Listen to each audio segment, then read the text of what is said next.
Good evening, ladies and gentlemen. Namaste. Assalamu alaikum. My name is Hansley Ajoda, and season's greetings, by the way. I'm, of course, your Master of Ceremonies for this very special program for the business meet between the High Commission of India and the Greater San Fernando Chamber of Commerce. The theme tonight is trade and investment opportunities between India and Trinidad and Tobago. Your Excellency, Mr. Arun Kumar Sahu, High Commission of India to Trinidad and Tobago,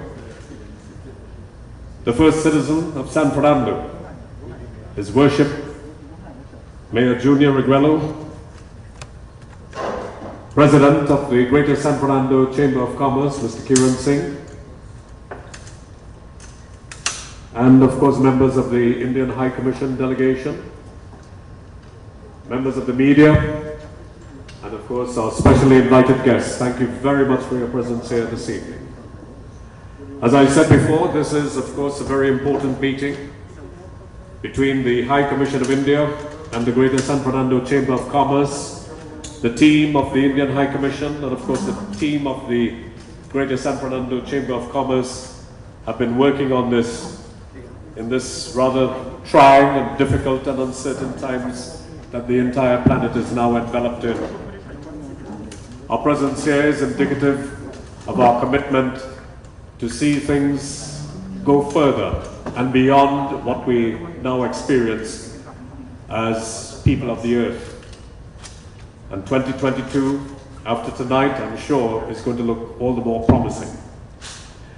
I would like to introduce, my task is a very simple one, to introduce our distinguished guests this evening. There will be a very special presentation by members of the Commission, and we of course will entertain your questions afterwards, but this is an opportunity for us to forge some stronger ties. A great opportunity for each and every one of us to make new friends again in these very, very trying times. But I myself have seen this as a great reset for so many of us. I have seen many positives on a personal note and on a personal basis coming out of the COVID experience and the pandemic. I myself was a victim of COVID back in 2020, and the opportunity, of course, for me to advance not only my own company but my own personal development took place under these trying times. Many of you seated here tonight, no doubt, are also committed to that great reset and the opportunities of seeing ourselves form in what we call a new mode of solidarity. And let us hope that that will get the blessings tonight. I introduce our first speaker, the High Commission of India to Trinidad and Tobago, Mr. Arun Kumar Sahu, who joined the Indian Foreign Service in 1996. He assumed charge in the High Commission of India, Port of Spain, on the 3rd of September 2019. Previously, he was the Deputy High Commissioner of India to Canada, based in Ottawa. Earlier to that, in New Delhi, he has served as Joint Secretary, Director General, heading the Division of Development Partnership Administration, Deputy Director General, Indian Council for Cultural Relations, the ICCR, Director of Nepal and Bhutan, and Under Secretary of China. As a diplomat, he has served in the Indian Embassy in Beijing twice, between 1998 and 2001, and 2010 and 2013, London 2004 to 2007, and Tehran in 2007 to 2010. He served as a board member on the US-India Educational Foundation from 2014 to 2016, and on the Canada-India Center for Excellence in Science, Technology, Trade and Policy at Carleton University, Ottawa in Canada from 2016 to 2019. He holds a master's degree in war in the modern world from King's College in London, and a master's degree in linguistics from Jawaharlal Nehru University in New Delhi. He speaks Oriya, English, Hindi, Chinese, and writes essays, fictions, and columns in both Oriya and English in his spare time. Iguana and Other Poems is his recently published poetry collection, which he wrote during the coronavirus pandemic. Other publications include the celebrated short story collections in Oriya, Akashara Luha, Tears of the Sky in 2015, Chira Malata, The Torn Cover in 2017, and the poetry collection Shunyara Santulana, The Balance of Zero in 2020. He is married to Sasmita Mishra Sahu, who is a professional painter and an art historian, and they have a daughter and son. Ladies and gentlemen, here to give the keynote address is certainly a man, and I was just remarking, all the great leaders seem to have artistic talents, and I'm sure our worship will certainly agree with that. And our next speaker to give you the keynote address is certainly the epitome of it. Ladies and gentlemen, His Excellency.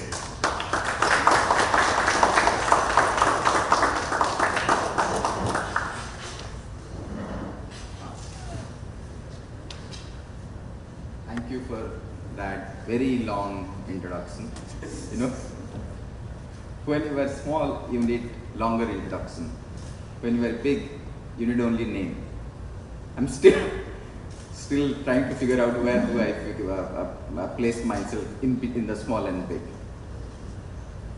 It's an absolute honor to be here today evening. And whenever I come to San Fernando for such an event, it's a very different feeling. You know, most of my time I spend in Port of Spain. Sometimes I go to Central, South, East, West. But San Fernando is something very, very different. I don't know, there is something in the air, and there is something among the people. This is the second time I am coming to this venue actually. Before the pandemic, I came once for your annual gala. I think it was 2019 and we had a lovely time. I actually met some of the very potential, some of the very successful business people of Trinidad and Tobago at that time, and we did exchange notes what can be done. But then the pandemic came and I could not follow up on many things, as you know, we had to restrict our movements and we had to confine ourselves to our homes. As the master of ceremony said, I don't know what I did in terms of my work, but the result of the initial lockdown of three months is that poetry collection Iguana and other poems. Iguana for you, let me start from there. For you is a very common, let's say, form of ledger. For me, it's very uncommon. In India, we see a smaller lizard and a bigger version, which is also killed and eaten by some of the people in the forest. But during the lockdown, the two things which were my company was my family and iguana and the small iguanas in my courtyard. And when we see lizard in India, in my childhood, when you go to school and you see lizard, generally you ask a question whether will it rain today? And because India is a country where heat is a big issue and you actually wait for rain to cool you down. As our children, you are always excited to have the rain, and you ask the lizard, will it rain today? If the lizard shakes its head, then you are assured that there will be rain sometime in the day. It doesn't shake your head, then you say, oh, today is a dry day. You know, and there'll be studies in the school, and teachers will be very. If it rains, then there'll be some kind of relaxation in terms of, oh, it's raining today, so children can have some relaxation in the school. I think when I saw the iguanas, and that is how the first poem of that collection came, is to relate that lizard of my childhood to iguana. And then when I asked people in my office, what do you, how you interpret iguana? In fact, one of them said, "Oh, there is a season to kill them and eat their meat."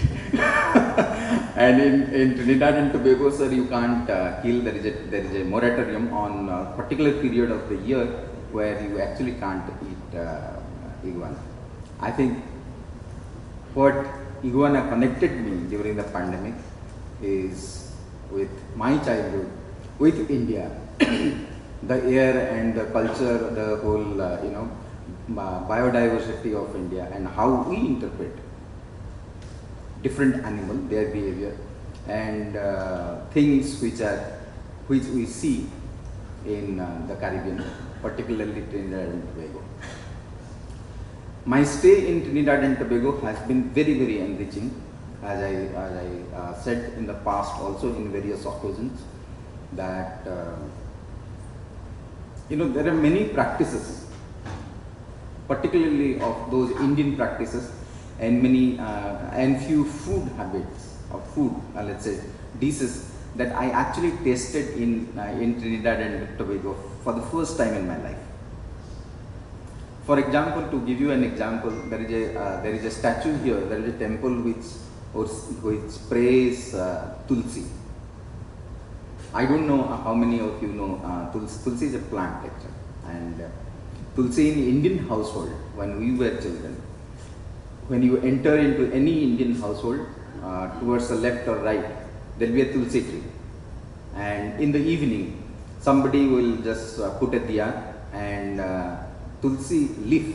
They pluck 2 or 3 tulsi leaf, put it into water, and then they think, sprinkle that water in the evening and think that your life will be better or whatever. All the bad things, bad vibes of the day will go away.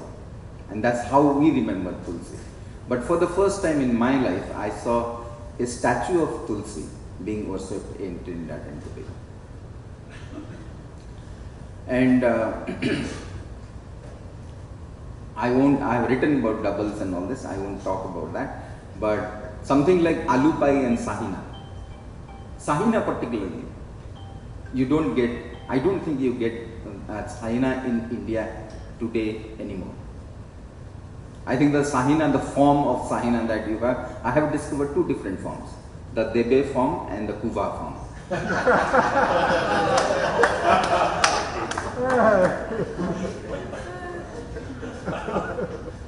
And that's an experience I have written about it.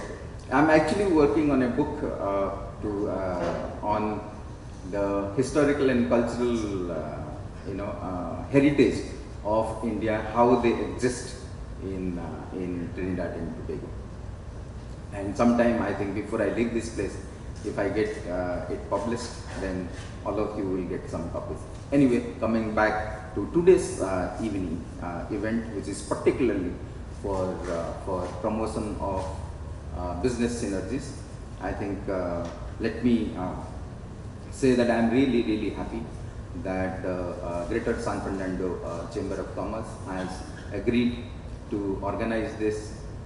These are troubled times, but as I said, in India we have now realized that we are a big country, 1.3 billion population, half of 1.3 billion are under 25 years of age, and every year millions are waiting for jobs and livelihood. It's a challenge between livelihood and life. And we had planned that from 15th of December, we'll open our sky for international travel, but the new variant has actually forced us to postpone it till end of January.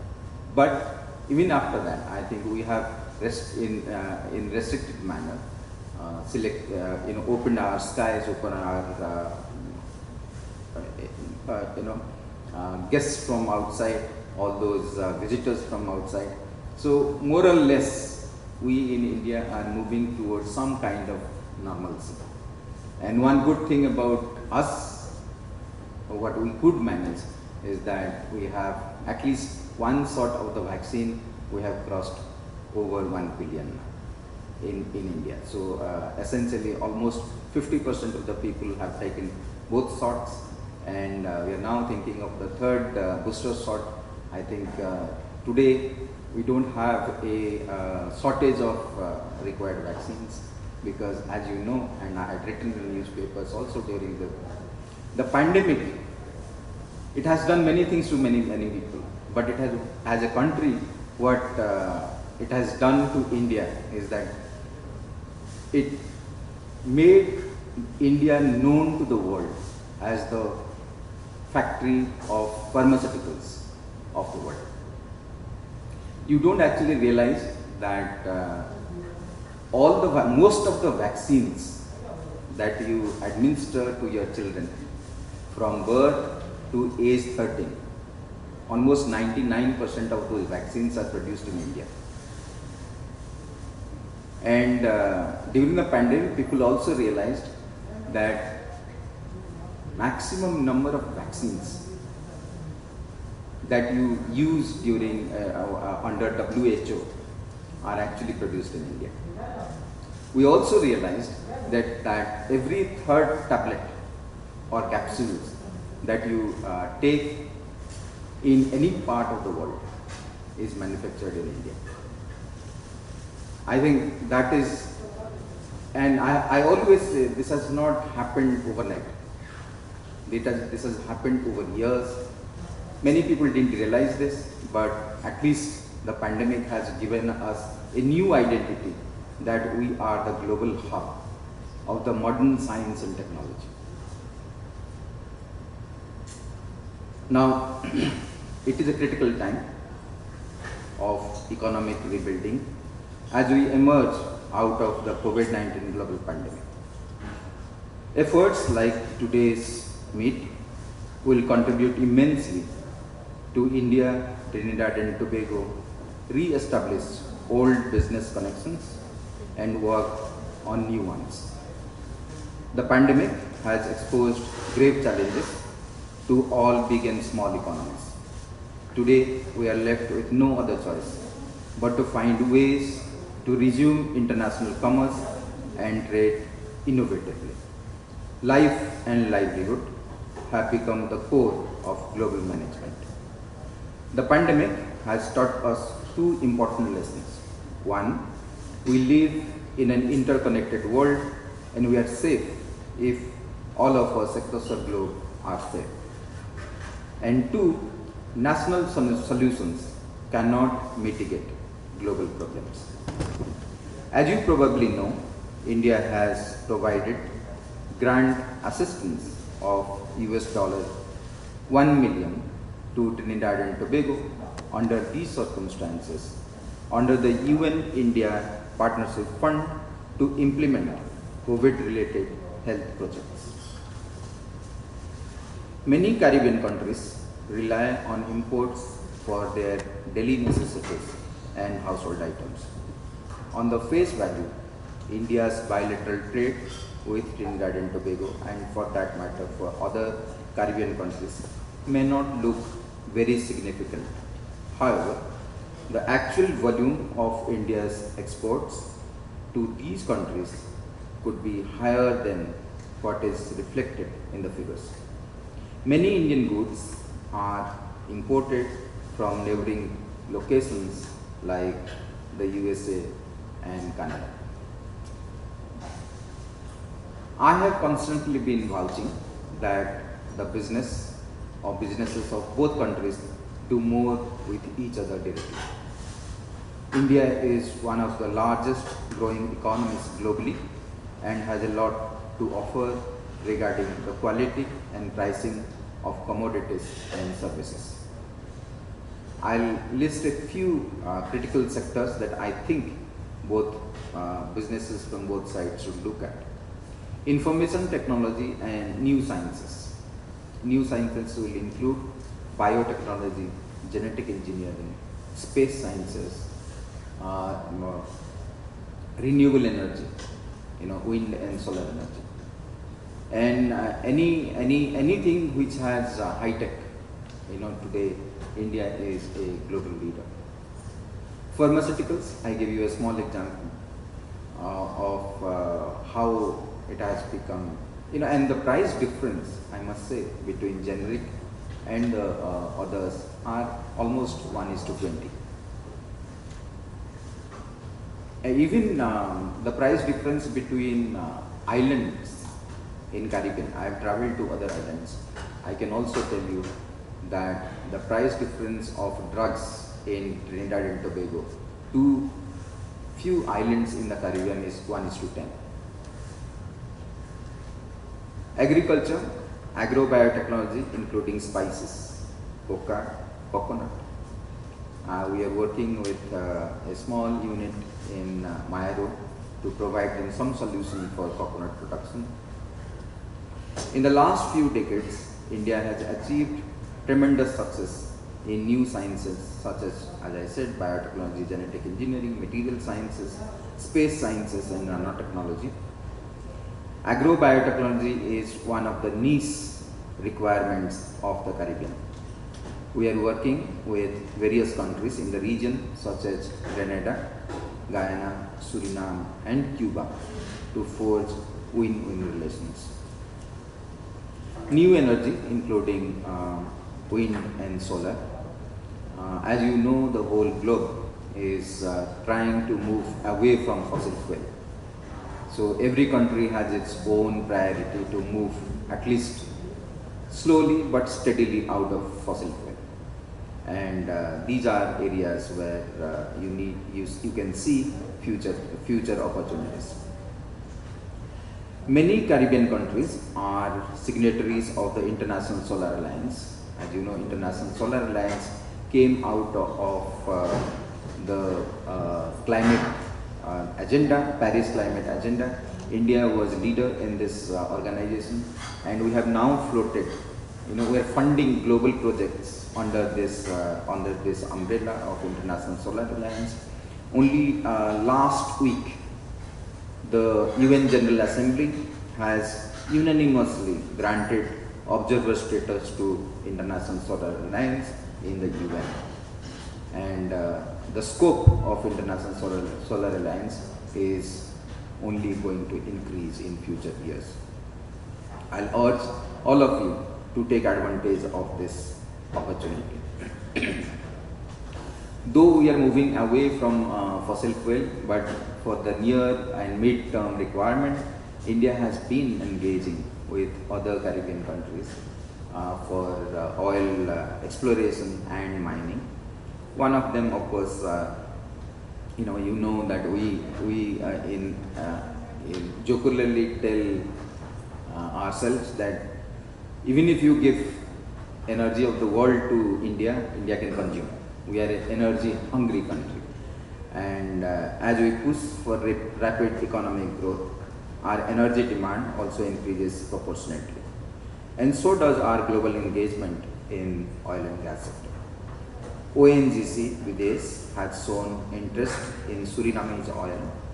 Indian Oil Corporation has purchased 1 million barrel of Lija crude oil from government of Guyana's offshore facility.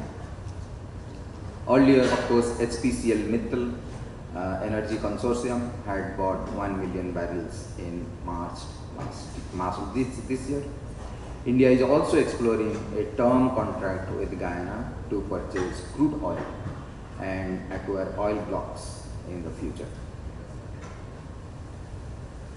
Of course, for the mercantile area, there are many other vital sectors, including how you recast tourism and the requirement of tourism. Medical tourism, as I said again, in the health sector, many people don't know that many of the almost 500,000 tourists actually travel to India every year for health, medical treatment, particularly surgery. And surgery and aftercare after surgery, and all those surgery which cost, let's say, must be given. To give an example, must be costing around 40,000 US dollar. In any other part in Europe and North America will cost you something like 10,000 US dollar in India. And it is not that the quality is compromised. It is not. As you know, and this is my favorite comparison. I tell all my friends all over the world. There are two things that you find today in the world: potato and Indians.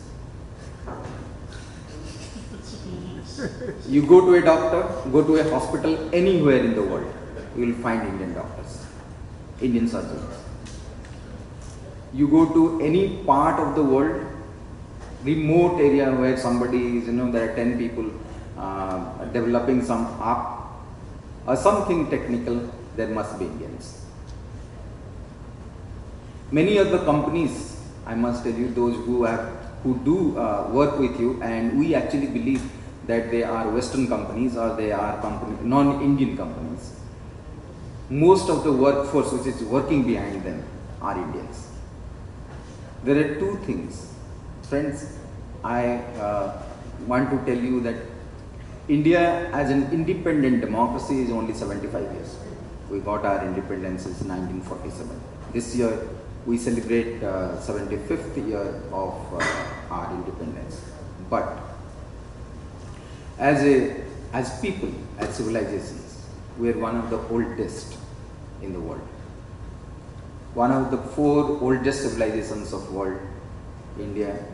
An Indian that you are talking to in any part of the world, please don't forget that he is not a product of this 75 years. His mind is a product of those traditions of 5,000 years, and that is how he talks. That is how the brain has, has evolved over centuries. And there are two things which hits any Indian. Something called knowledge and family values. These are the only two things which have carried India as a civilization, as a society, as a people till today. And this, we hope that for coming centuries also, these are the two values which will contribute for whatever that you are seeing today to grow in future. To elaborate a little bit on knowledge, I think I have said in the past also. In India, the tradition of knowledge is Shruti. You hear and learn. Noting down, recording knowledge, as we have learned from the West. In our own tradition, when we were children, the priority was not to note down what the teacher is saying.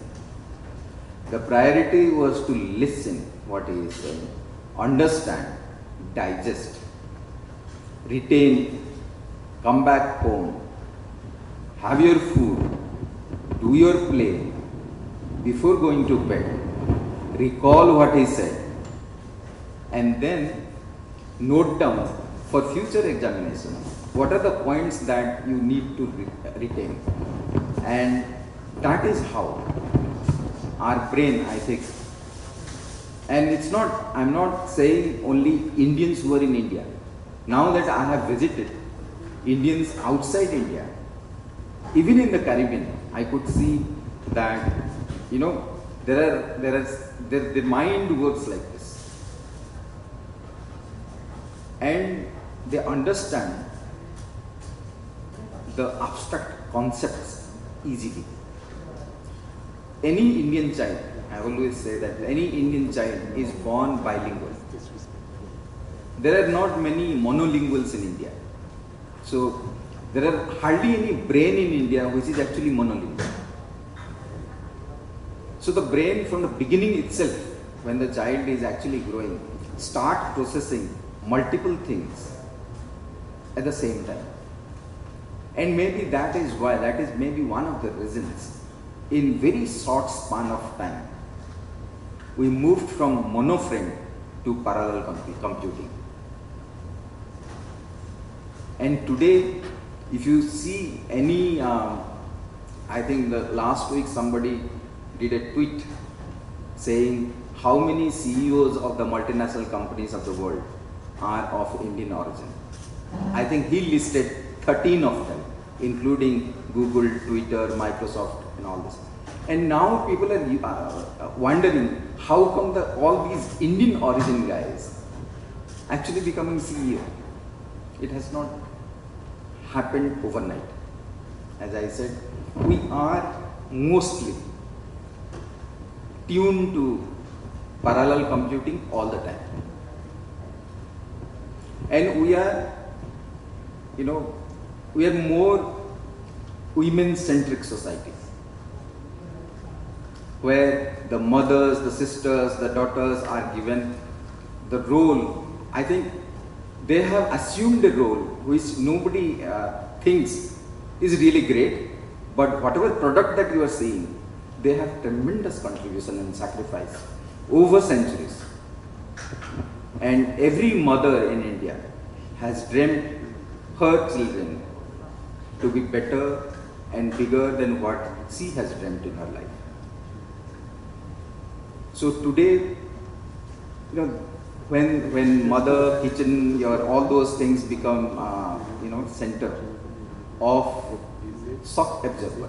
When a child comes back to Indian family after a day's frustration, there will be 5 people to tell him, don't worry, things will be fine.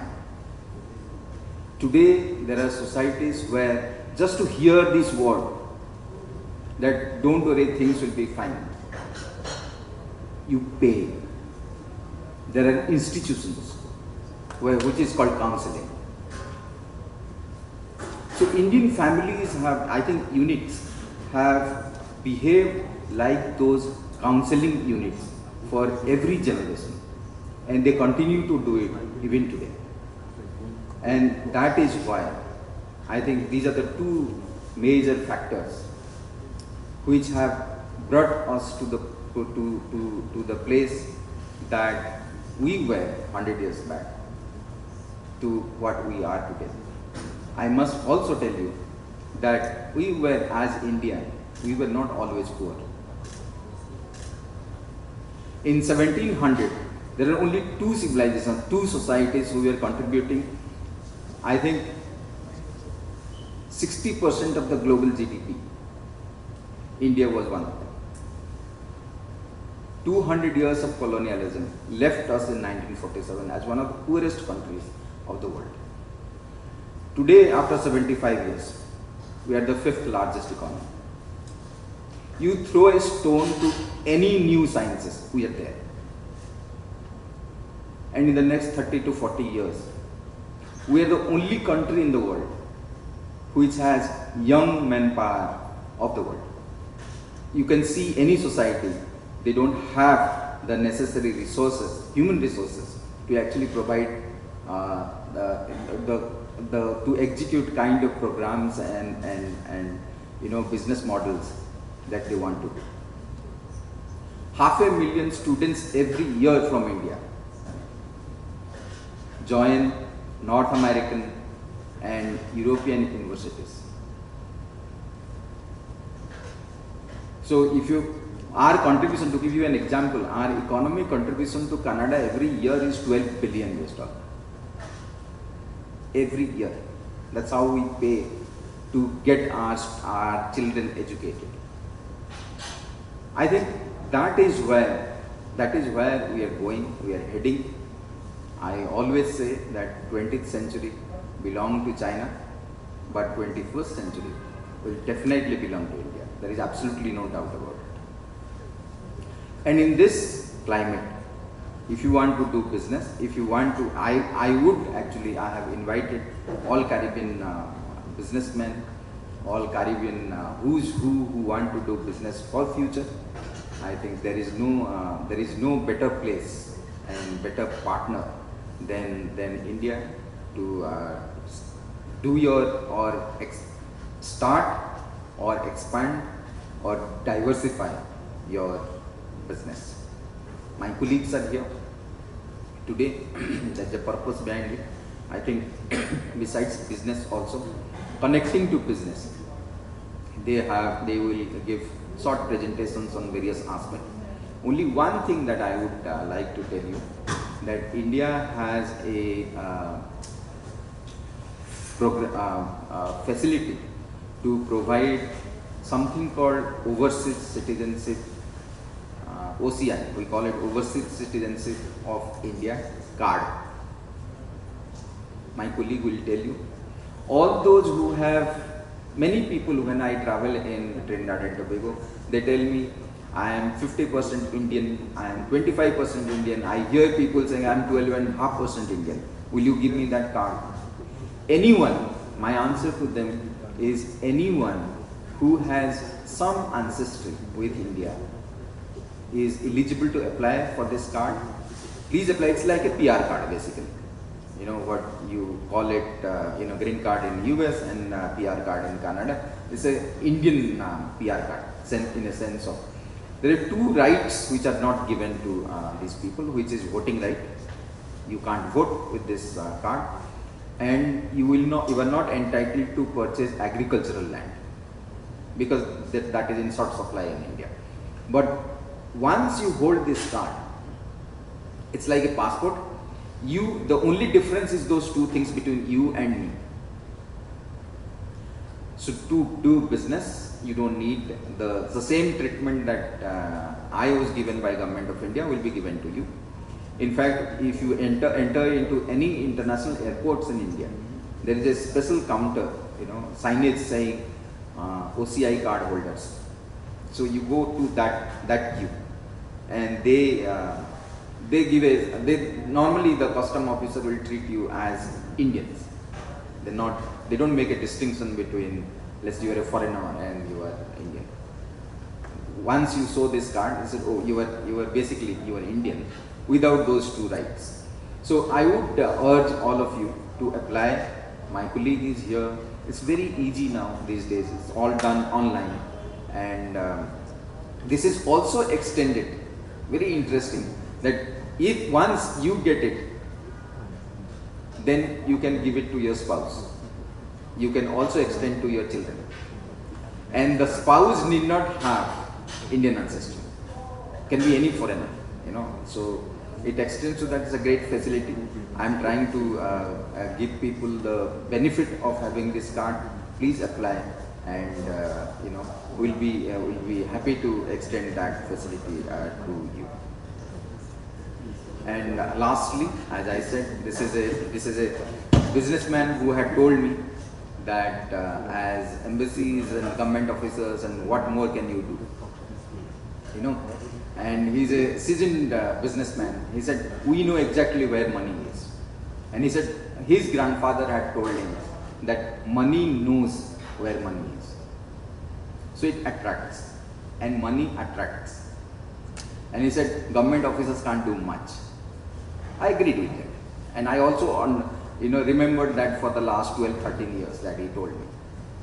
My job as a government officer, as a diplomat, as an ambassador, is to facilitate for you to find out where money is and to smell that money.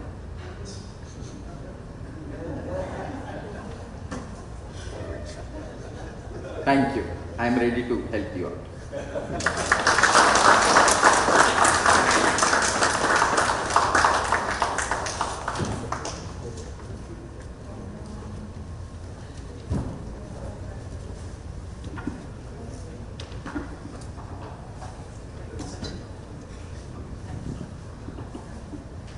Thank you so much, Your Excellency. That was an excellent speech. I like the part about smelling money. Incidentally, I was intrigued by the fact that you said if there's one thing you'll find all over the world is potatoes and Indians. We say the same thing here in Trinidad. As a matter of fact, we ascribe two pieces of history to Trinidadians. One, the Titanic. They said that a Trinidadian was responsible for the sinking of the Titanic because he asked them to get closer to the iceberg to put some ice into his scotch. The other, they said that Amelia Earhart's plane came down here in Trinidad, but the reason why they couldn't find it is because it was sold for scrap iron. Thank you very much, Your Excellency. Please, let's give him a round of applause. Until of CNC3, for once you have a stand. Oh, God, Ivan. No, let's not rub it in. Anyway, thank you so much, Your Excellency. Ladies and gentlemen, I grew up in this beautiful city of San Fernando, and I could say that your environment can certainly shape you into and influence you into being the best that you could possibly be. I drew so much from this community, as is the case for our next speaker. I always say that our leaders, not only here in Trinidad and Tobago, but for societies all over the world, no doubt must have a passion for their communities and for their country and for their people. Our next speaker is certainly that. I'm proud to call him my mayor. What he has been able to do in the time that he has spent in San Fernando, not only as a fine citizen, but of course as the mayor, and the things that he's implemented during the course of that time under even my own witness. And I certainly look forward to participating with him, as with the chamber, in seeing these goals accomplished. As we witness, as we speak, the accomplishments within San Fernando and what we've been witnessing happening around us every single day can certainly be ascribed to many of the efforts by our next speaker. Ladies and gentlemen, to bring you greetings of San Fernando, His Worship, Mayor Junior Reguelo.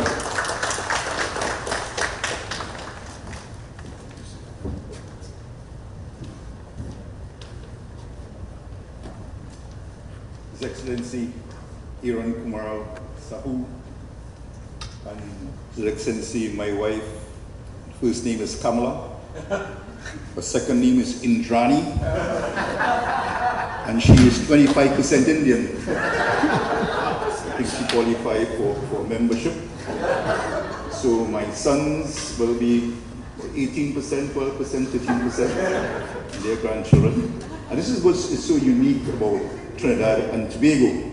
You know, when I was screened for politics in, I think it was 2006, with the MP for San Fernando West, I was asked by the screening committee, they said, but Mr. Reguelo, San Fernando West is basically Indian. How would you qualify? How would they accept you as a candidate? So I have two boys going to Grant Memorial Presbyterian School. And when I go to get them on evenings, I have great difficulty identifying them in the crowd. And that was the end of the screening, that aspect of it. But permit me to recognize the members of the Greater San Fernando Chamber, Mr. Kiran Singh and his members, distinguished ladies and gentlemen, the specially invited guests, members of the media. I'm very happy to be here this evening because this evening really speaks about business opportunities between two countries that evolved over the years, Trinidad and, of course, India. And we started business with India way back in 1845 with the arrival of the first batch of indentured laborers to more or less improve the sugar estates at the time because of emancipation and the abolition of slavery. We had a void there and we needed an arrangement. So the colonial office in Trinidad and England got together and brought in the first batch of Indians from, or brothers and sisters from India. And most of them were assigned to the southern estates. This is why we have this conglomerate and this gathering on this generation of East Indians in this part of Trinidad and Tobago. Today, third and fourth and fifth generation of those people arrived between 1845 and 1917 are the movers and shakers of the city of San Fernando, and the business people, and those are the ones who are here and who will understand and appreciate what this evening is really about. Today, you heard the ambassador, His Excellency, speaking about India's 75 years compared to Trinidad and Tobago's 59 years, and how these two countries have evolved over the years. You heard His Excellency boast about India's capacity and their human resource capacity, their research and development, their progress in science and technology, and pharmaceuticals and medicine. In fact, I could go further than the vaccine. Almost every drug that you buy the drugs still today that come from India and manufactured in India. And those are lessons that we can learn in Trinidad and Tobago. While we would have improved and developed oil and gas and petrochemicals, India is able to expand over the 75 years. And not only would you find in India, but you find a deli shop in any part of the world that you will go. And you get those type of food that we talk about. And yes, he boasts about their progress and how they have evolved and how limited we are. But there was a time, Ambassador, when we used to beat you in cricket. There was a time. There was a time when we pitied the Indians. I don't know if anybody can remember a cricket Indian captain named Neri Contractor. Neri Contractor was knocked out by Charlie Griffith, I think was in Jamaica, and was unconscious for days and almost died. A couple of years later, my generation remember, Bishop Lady came in with a team, and 4 of them left the field bloody nose and bust the head of things that came from Roberts and Holding. But now we have Boomerang, and we have no answer to Boomerang. But life evolves, and our time will come again, and you have gone on and on and on. But we're here today to look at that nexus between both countries and the progress and success that we have made. I'm very happy that you're here today and you've outlined the opportunities that we can benefit from. And I hope that the business persons who are here this evening will grasp and embrace those opportunities as we spread. San Fernando, at this time, is at a cusp of development. The government have invested heavily in San Fernando. You're looking at the waterfront development and several other projects that's going on around the city. So we hope that we can look at positioning San Fernando, not as only the capital and the industrial capital, but the financial capital as we go forward and progress. So I want to congratulate you and the Chamber for this evening, the opportunity that we created, and for all of us here to embrace what the Ambassador outlined, and let us make San Fernando the financial capital and the best place for Trinidad and Tobago. I thank you. Thank you very much, Your Worship. Incidentally, there was something that I failed to do at the beginning of this, and I'd just like to let you know that the washrooms are to the back and to my right. And of course, the muster point is at Smiley's Bar, opposite side of Westwood Street. Is that right next door here? Smiley is still open? Yeah? There's a sign All right, good. outside. Just look out, you can look out the window and you'll see a muster point. Smiley's Bar. Thank you very much, Your Worship.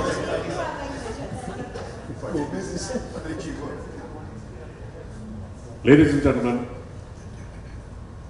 I'm a second generation Trinidadian. I'm the grandson of Indian nationals. Incidentally, my generation has gone back because my daughter now lives in Goa and my granddaughter is an Indian national. So we actually went back on the 4th generation. Here, my grandfather, who is a businessman, and incidentally we did speak several languages on the estate. Bhojpuri, Hindi, Urdu was also spoken, and of course English. My grandfather forged a very strong relationship with our next speaker's grandfather. As a matter of fact, our relationship, Kiran and my relationship, our family's relationship, goes back over a century. Kiran's grandfather was a businessman, and so was my grandfather. And of course there, they brought us some of the greatest and finest values that we have ever learnt as young men. Kiran and I have had a wonderful friendship, but in addition to that, we forged our friendship into something a little more meaningful to a supreme country that we were born in, and we felt the need to reciprocate. The reason why this chamber exists today is as a result of Kiran's willingness to reciprocate not only to his city, but to his country, and of course to his people, to which he's so passionate for. For me, as the secretary of the chamber, and one of the people who sat there to bring it to fruition with him, it is a proud moment for me to call him not only friend, but of course my president. We also share the same astrological sign, don't we? Yeah, we're both Leos. But for us, And for me, standing here now with His Excellency, my mayor, and so many members of our membership, I take great pride in introducing a young man who certainly never sleeps when it comes to the business of this chamber and, of course, the improvement of his city and ultimately his country. Ladies and gentlemen, I'd like to welcome my brother and my president, Mr. Kiran Singh, the president of the Greater San Fernando Chamber of Commerce, to bring you greetings.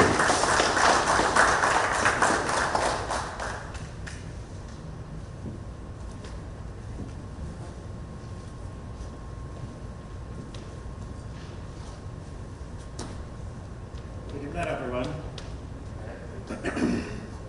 Whenever Angela introduces me, I have to pause for a moment if I come on stage to speak, because he always has me blushing to a certain extent, because you're kind with his words and compliments. And that is the kind of gentleman that Angela is, and the flavor he brings to the San Fernando Chamber of Commerce. And I must add that His Worship, the Mayor of San Fernando, has supported the Chamber from its inception, from its formation, has seen the growth and development of the Chamber over the past 3 and some odd years. And we must extend our continued and eternal gratitude to His Worship for his support. And we have a very good working relationship, and also, if I could say, casual relationship that extends not into the wee hours of the night, but wee hours of the morning maybe. And of course, this is what Southern hospitality is about, where we can all work together, we can all live together, and we can all view our challenges and business together to enhance the city of San Fernando. And I want to say that, together with the mayor, that we lead by example in San Fernando. When persons from Port of Spain come to South, they are always impressed by the hospitality that San Fernando offers. And they always wonder, why is there this big disconnect between North and South? And we are here to show that we can set the example of how we're supposed to live and how the country was back in the day.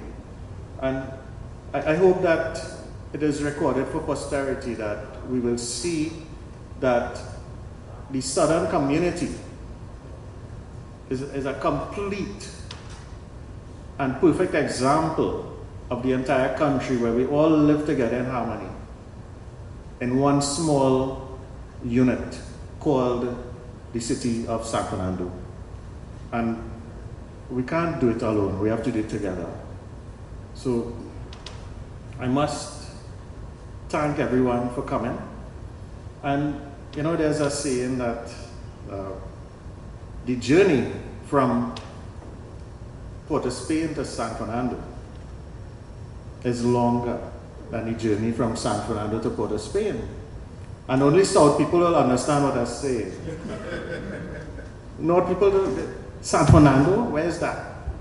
And that is why we're so impressed and proud to host the High Commissioner of India, His Excellency, to come to San Fernando and to see what we have to offer, because we always go to Port of Spain.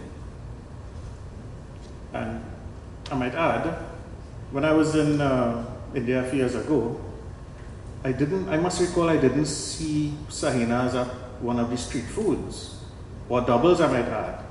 And here we're talking about trade opportunities and business for Trinidadians and Tobagonians, that we could export the recipe to India, as KFC exported their recipe to Trinidad and Tobago, and we could make some US dollars. So this is something that I'm sure His Excellency could work with us on. We have double city in Baby, so we could certainly explore the different types that we have to offer. So I would again say good evening to the first citizen of San Fernando, The man who always displays strong leadership skills and espouses the values and virtues of discipline and hard work. His Worship, the Mayor Alderman Junior Regrello, His Excellency, Mr. Arun Kumar Sahu, High Commissioner of India to Trinidad and Tobago, the various secretaries of the High Commission of India, specially invited guests, and the media. It is certainly a pleasure to host all of you here today.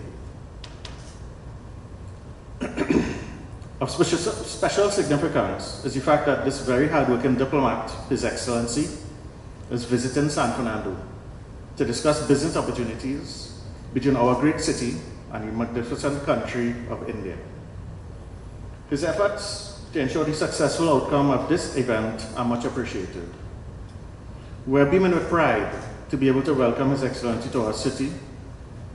We can make this statement because our collective memories cannot recall when last a High Commissioner visited San Fernando to discuss trade or business. Of course, His Excellency did visit us when we had our event here a couple of years ago. But now we are here on more serious footing to discuss business opportunities, and I think that is very important. It's certainly something to mark in history of our city.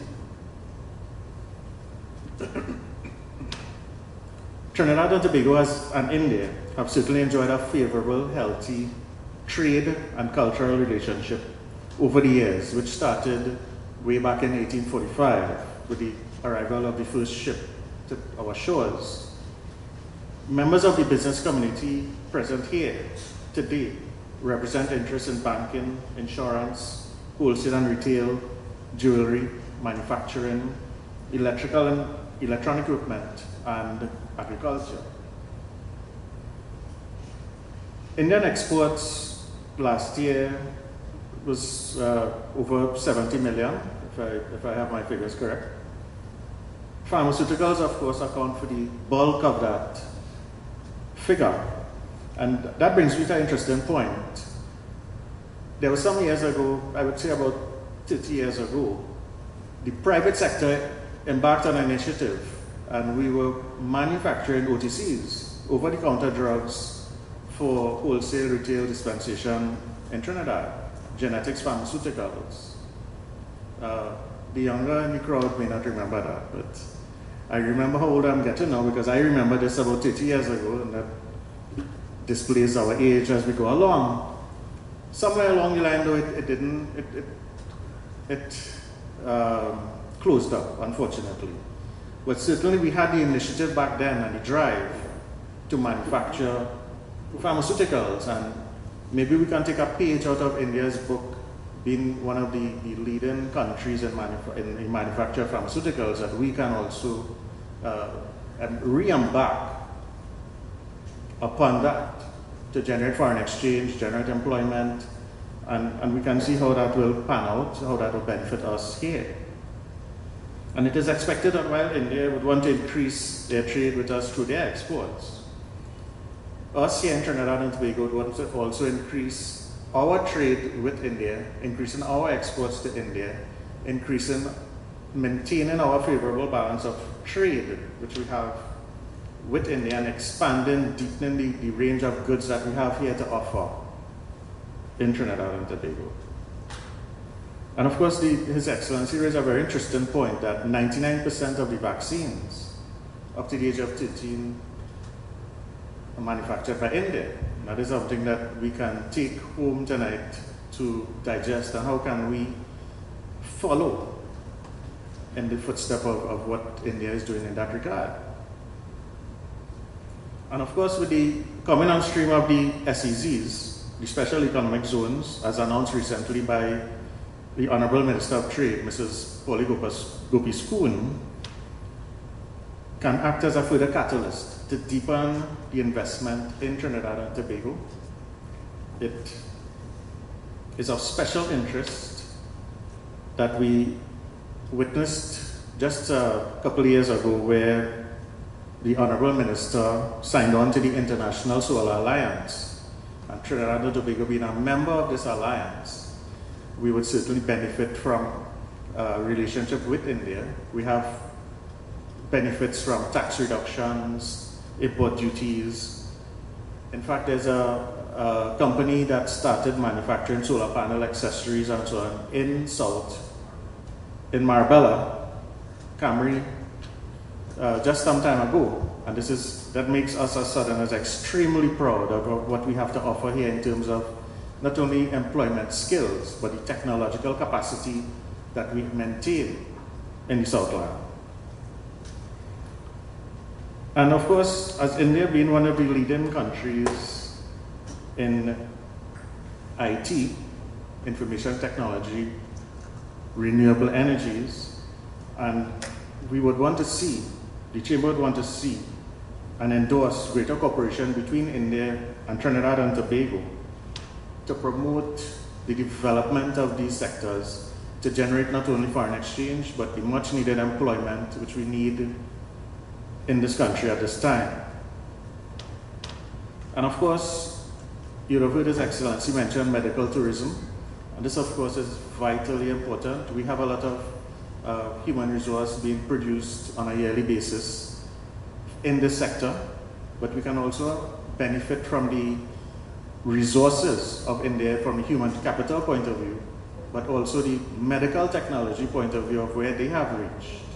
And we can also mutually benefit in a working relationship between both our countries.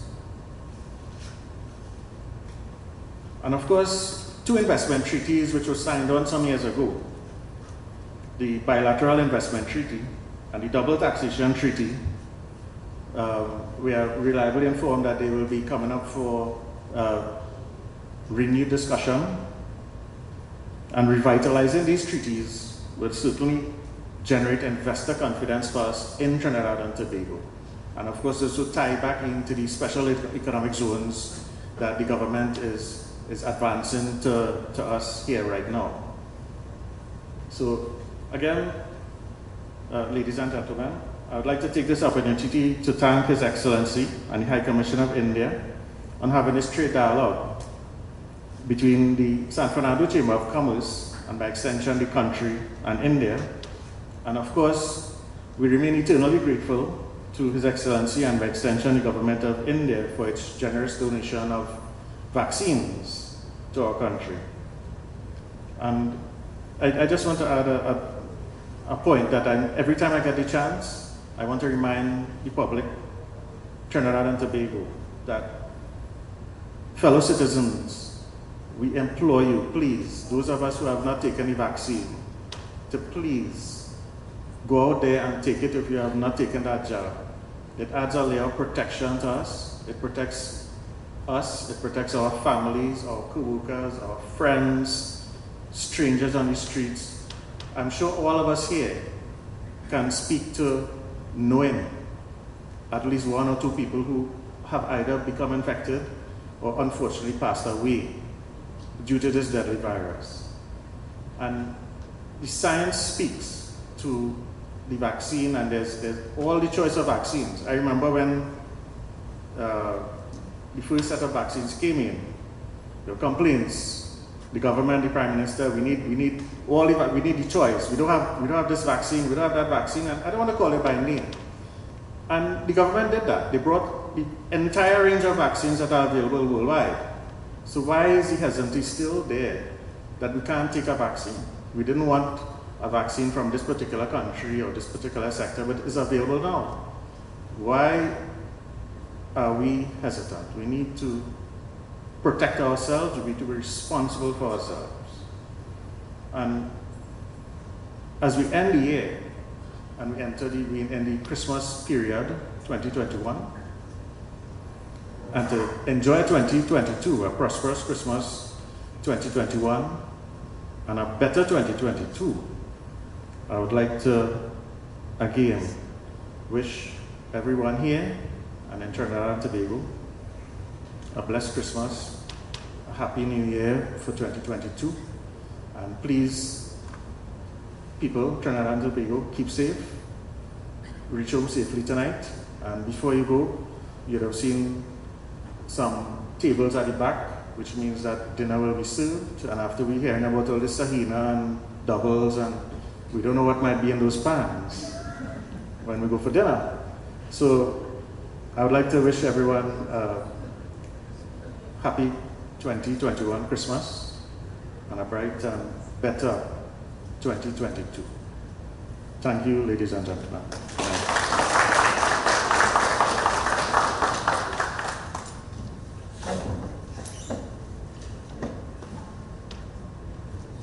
Thank you, President Kiran Singh. Incidentally, one of the things that India has taken from us, and he doesn't seem to want to come back, is Dwayne Bravo.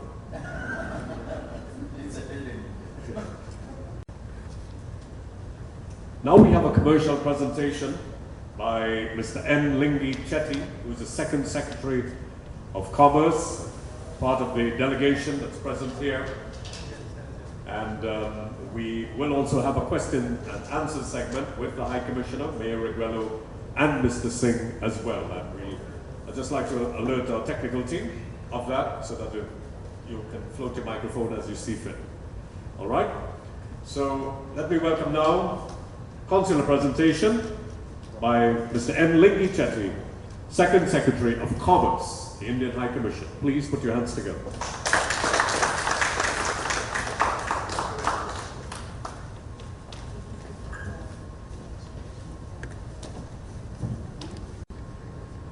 It's indeed a great honor for me to be standing before you at this wonderful event.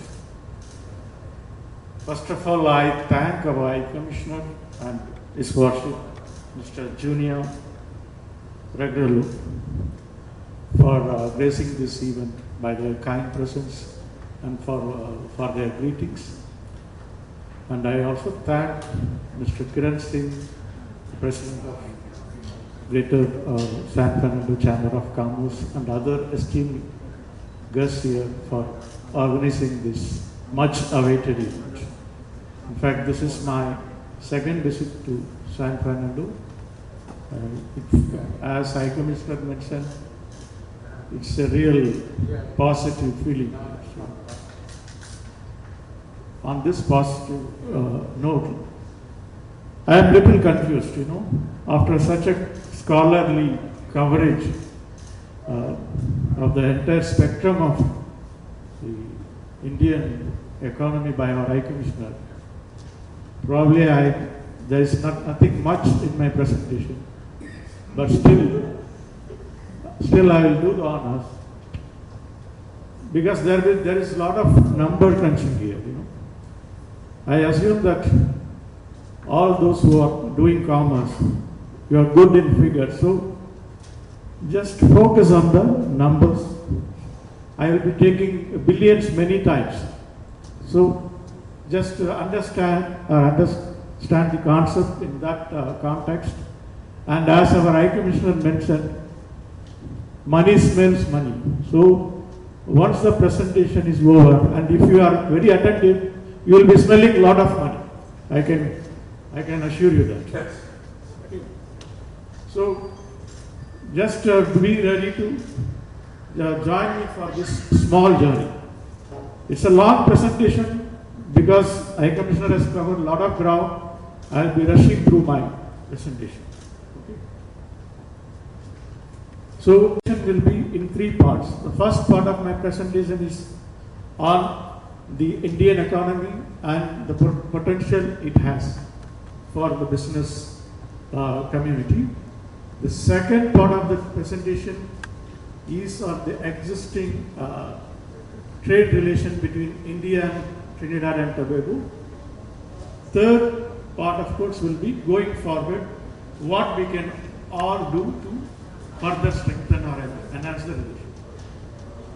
So, coming to the overview of the Indian economy. This point, I think High Commissioner has already covered.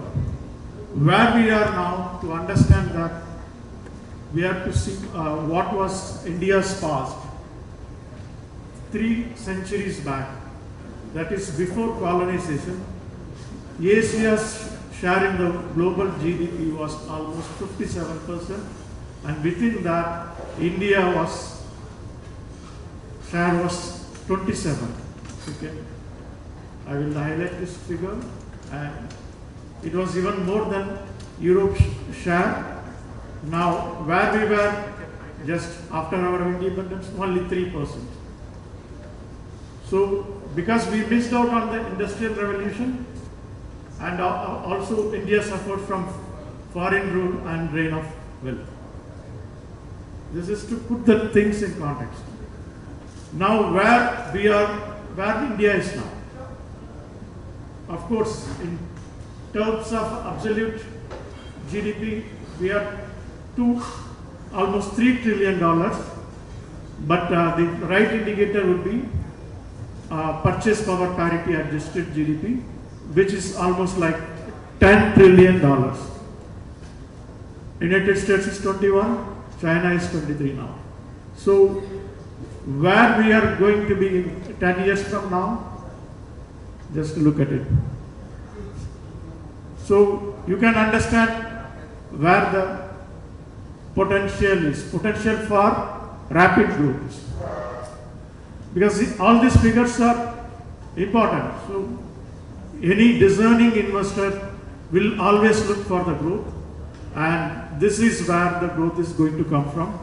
Of course, Asia is expected or will overtake United States and Europe in terms of GDP, population size, military spending, and technology investment. This is IMF projection. So, to again put it in context, India's share is only 7%. By 2050, it will be 15%. So you just see where the rate of growth is higher. So who are going down and who are going up from 2016 to 2050. So going to the next slide. So this Iccr has already covered. So India, we are only 75 years old as an independent nation. Our population is 1.3 billion. But the point to be noted is over 50% are under 25 years. And India is having the largest parliament democracy, which I think the point to be appreciated. And we have 900 million electorate. So again, civilization part, about the Indian ethos, High Commissioner again was mentioning, it's over 5,000 years of recorded civilization, and non-violence is something ingrained in the Indian ethos. So that is why democracy is strongly rooted, and we have the longest written constitution, and about the separation of executive, legislature and judiciary. These are all points to be noted again. So about the diversity of our country, we are home to almost all faiths of the world. Of course, Hindus are in majority, but we do have Buddhists, Jain, those who follow Jainism, Islam, Sikhism, Christianity, you name it. We have all that, and all coexist peacefully.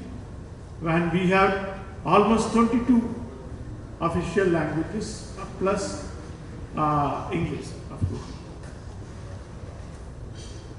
So, since independence, at the time of independence, of course, India was very impoverished. It's a very, very poor nation. But since independence, we have come a long way. These points also have been covered by the High Commissioner. We went through almost 4 phases of growth, and IT revolution. I can put it this way: from people we were coming to India for getting tea leaves, now they are coming to India for getting IT services, and from country of being the country of snake charmers, we have now become country of space sciences, and we do have a Mars mission, and we have a plan to put a man in the moon also. Again, from the country of Gurukul, we have institutions for higher education which are turning out CEOs of the global MNCs in their dozens. So, what are the current programs? These are the programs which the current government has taken up in a mission mode. Make in India, you might have heard of it, and there is nowadays a lot of importance given for our cleaning process also, and smart cities project. Then Skill India is a very, very important project we have taken up because of our exploding youth population. We want to skill them all. And Digital India, about which there is one slide I will be elaborating. And startups. So these are the various programs. So about the economy,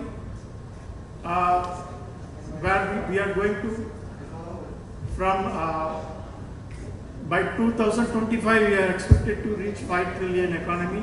That is going to happen because we are attracting a lot of private investment. So what is that which is working for India? So this slide, if you can have a look at it. So we have a strong demographic dividend. So the average of India workforce will be 32 years. Then we have a vast market base. So the population size itself tells you all the story. 18% of the world's population will be in India, and by 2030, almost 1 in 2 households is expected to be middle class, and you can imagine the need for the consumer goods in India. About 5% of the India's population will be poor. 50% of the households will be more than earning 8,500 per annum. So again, the another factor working for India is it's a large English-speaking population is there. Then fourth point is working for is we are rapidly liberalizing economy. This since 1991, it has India has embarked on a journey of economic liberalization, and the second phase of liberalization started in 2014. It is going ahead in a mission mode. So the fifth point I want to highlight is the growing skilled workforce, about which we have already covered in Iccr's speech. So status of domestic economy. So presently we are about 3 trillion and occupy the 7th largest. Of course,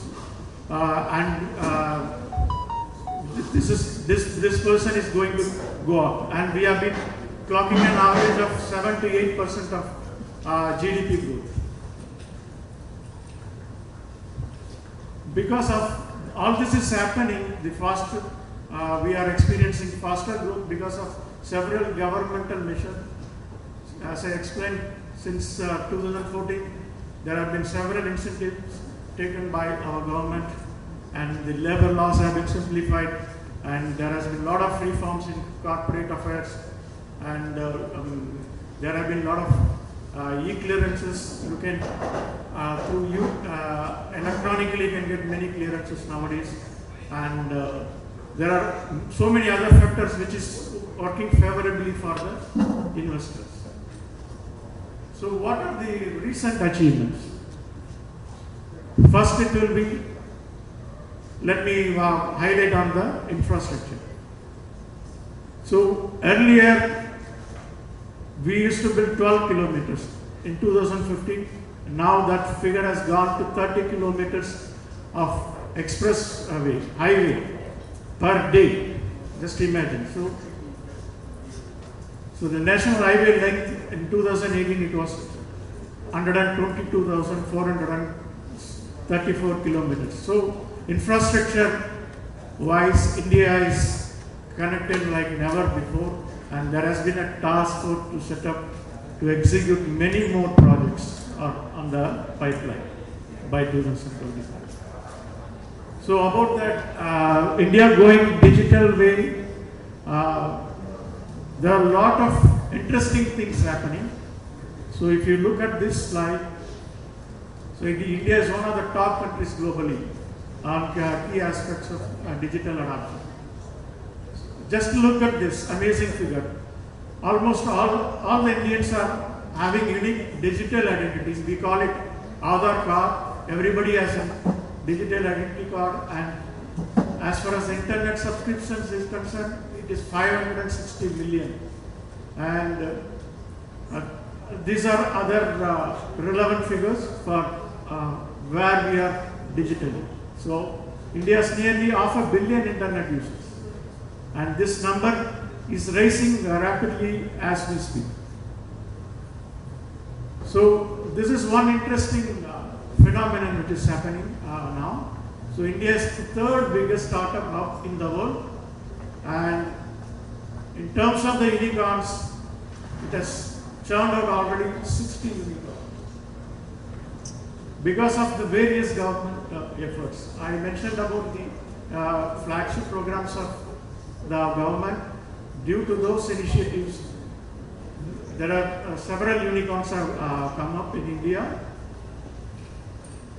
So just for example, I just want to take names of 2 unicorns. One is Baiju. So this was founded only in 2011 by Baiju Ravindran. It's the most valued educational technology company, valued at $21 billion US. Another one which was very recently, this was listed in the stock exchange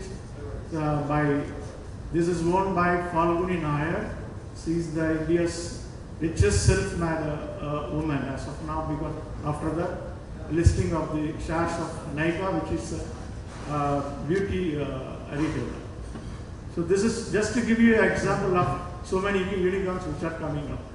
So again, infrastructure achievements, the port development has been going on at a rapid pace. We call it Sagarmala to space, and this is basically to reduce the logistics cost of export and import. And already 89 projects have been completed, and 443 projects worth of 557 billion are under implementation.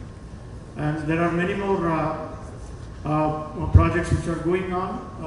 I think for the paucity of time, I have to rush through. So again, you all know about the strength of India in the space missions. India is actually emerged as a world leader in space technology applications. India's carried out almost 110 space missions so far. Because India, since independence, has been focusing on the space programs.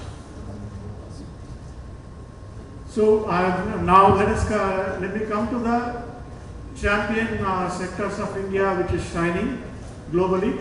So we have all heard of the India's strength in IT and IT-enabled services.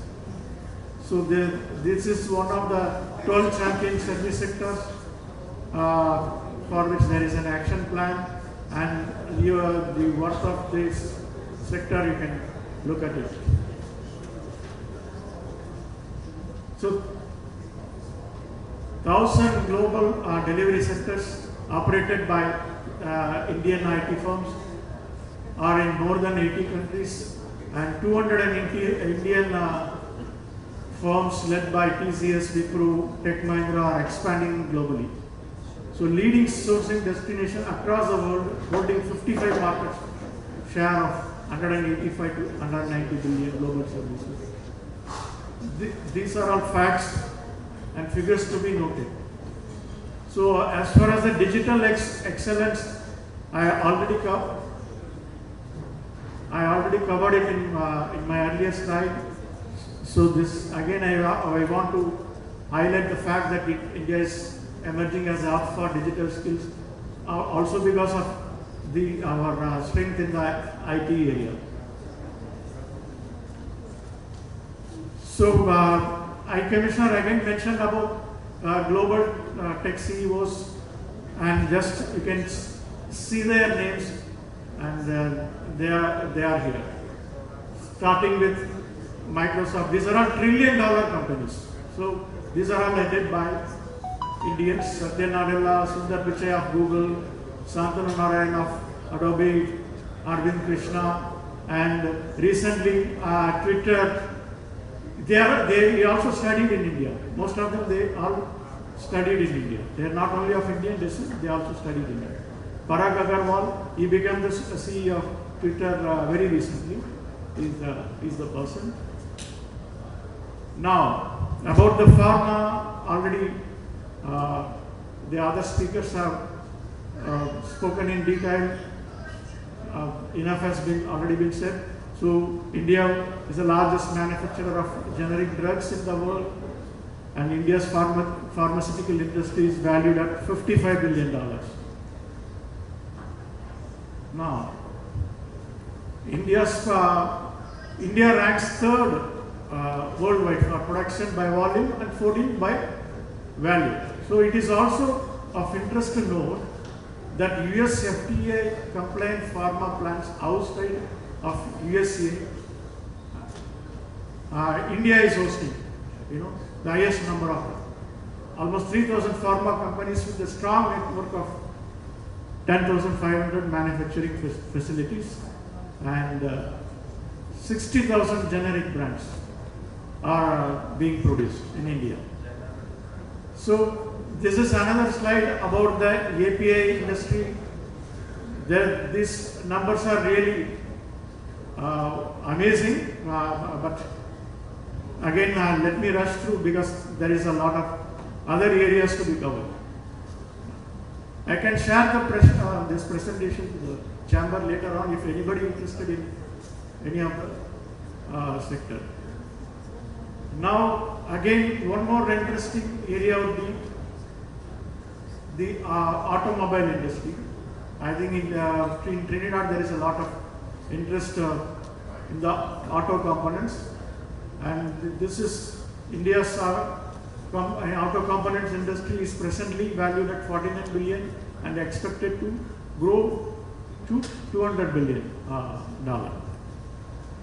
So the next area I want to highlight is the healthcare. So one of India's largest sectors in terms of revenue and employment, and we have a 6 billion medical tourism industry, and people all over the world come on medical tourism. There can be even a separate presentation on this, but let me again go to the next. The another area of interest and for business opportunities in telecom. So India ranks second in the world in terms of telecoms subscriptions, and it is a fastest growing market for mobile applications. So India, as far as global ranking is concerned, India jumped almost 79 spots between the year 2014 to 2019, and it is presently occupying the 63rd place.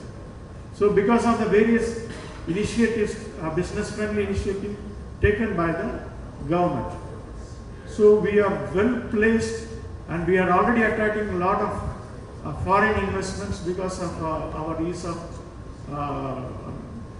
business doing. So these are the points I wanted to highlight. So let me take a break, and I will just show you a small short video covering all this point in a capsule form.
what these numbers, figures mean, and I'm convinced that if you are a smart investor, I know where you will put the money.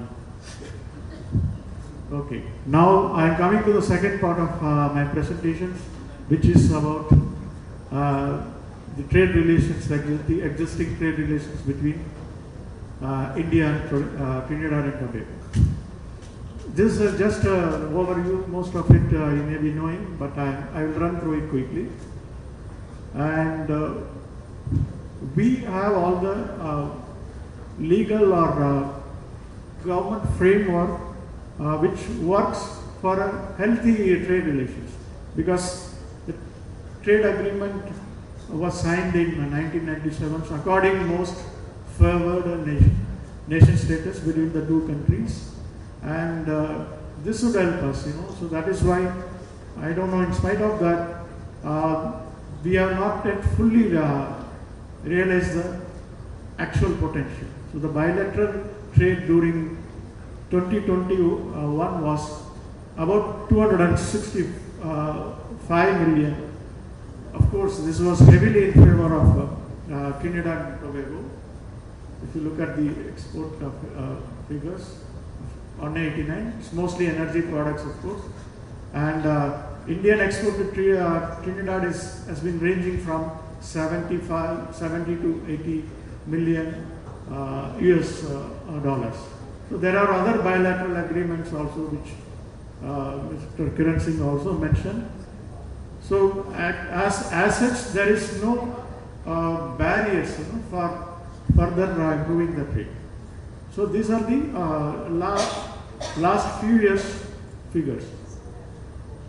So there is more or less, it is in the range of 200 to 300 US dollars, million US dollars. And India's export has been almost steady. It has not been growing much, but it's not coming down also. But we want this figure to go up, and there's a lot of scope for that if we all work together, because Trinidad exports a lot of energy, and we are open to even take more energy, but we also want that Trinidad should take more of our products and services. So again, coming to the breakup of the Trinidad's major imports, it's pharmaceutical products about 12 million. So rest are the other items like automobile parts, plastic articles, electrical machinery and equipment, and other articles of iron and steel. Again, TT's major exports are the energy products by and large. So the other products are insignificant. So we can also work on that. So if there is any scope, TT can export other products which can be of interest to India. So now coming to the substantive part of the presentations, where do we see the opportunities for India and TT? So as I mentioned, there are no specific non-tariff barriers for import and export of Indian origin to the country. And Indian pharmaceuticals export has shown a steady growth, but there's still a lot of potential. It's $13 million is a very, very small figure, and we can go along. We're considering that India offers you a lot of very cost-effective pharmaceutical products. And TNT has a very good potential for it. And similarly, we also see a lot of potential for investment by Indian investors and establishment of joint ventures in the fields of ICT, pharmaceuticals, medical equipment, auto parts, SMEs, consumables, health, wellness, tourism, Ayurveda, etc. Coming to the next area, the agricultural sector, which the Commissioner mentioned.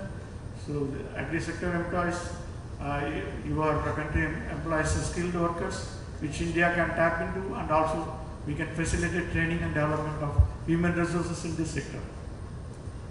So we always advise our potential Indian advisors not to consider TNT as just a 1.4 million market, but encourage to look at the 8 million Caricom market and extended market of Americas, which is a doorway to almost 600 million people. So TNT by that way can act as an hub. So we are encouraging Indian investors to look at TNT as a hub. But as far as the trade bodies are concerned, we encourage the trade bodies of both the countries, including your chamber, to participate in each other's trade fairs, business seminars, conclaves, and exchange of business meetings more often. There are several trade fairs held annually in India, and nowadays there are virtual meets are also happening. Please show some interest and engage to know more about India. Similarly, we will also encourage Indian traders to look at TNT more seriously for strengthening the trade relations. So these are the 5 points which I thought I should highlight for strengthening the trade relations. So these are the sectors which has been identified, in fact, by our High Commissioner, which we need to focus for bilateral trade and investments, as we pharmaceuticals, textiles, auto components, gems and jewelry, IT and tourism, entertainment industry, renewable energy, food processing, medical tourism, traditional medicine, including oil. I think you have a fair idea as where the synergies are between both our countries, and we can go a long way in improving the trade and investment in all these areas. So now, if you are serious about trading with India and importing Indian products, I will suggest you to have a look at the website of this organization, that is Federation of Indian Export Organizations. So they are the apex body of government recognized export promotion councils, and they act as an interface between the trading community of India with the several central and state governments and various other agencies. And they serve interest of 200,000 exporters from every industry and sector in the country. So these are the promotion council, various promotion councils this FIO serves. Just these are all in alphabetical order.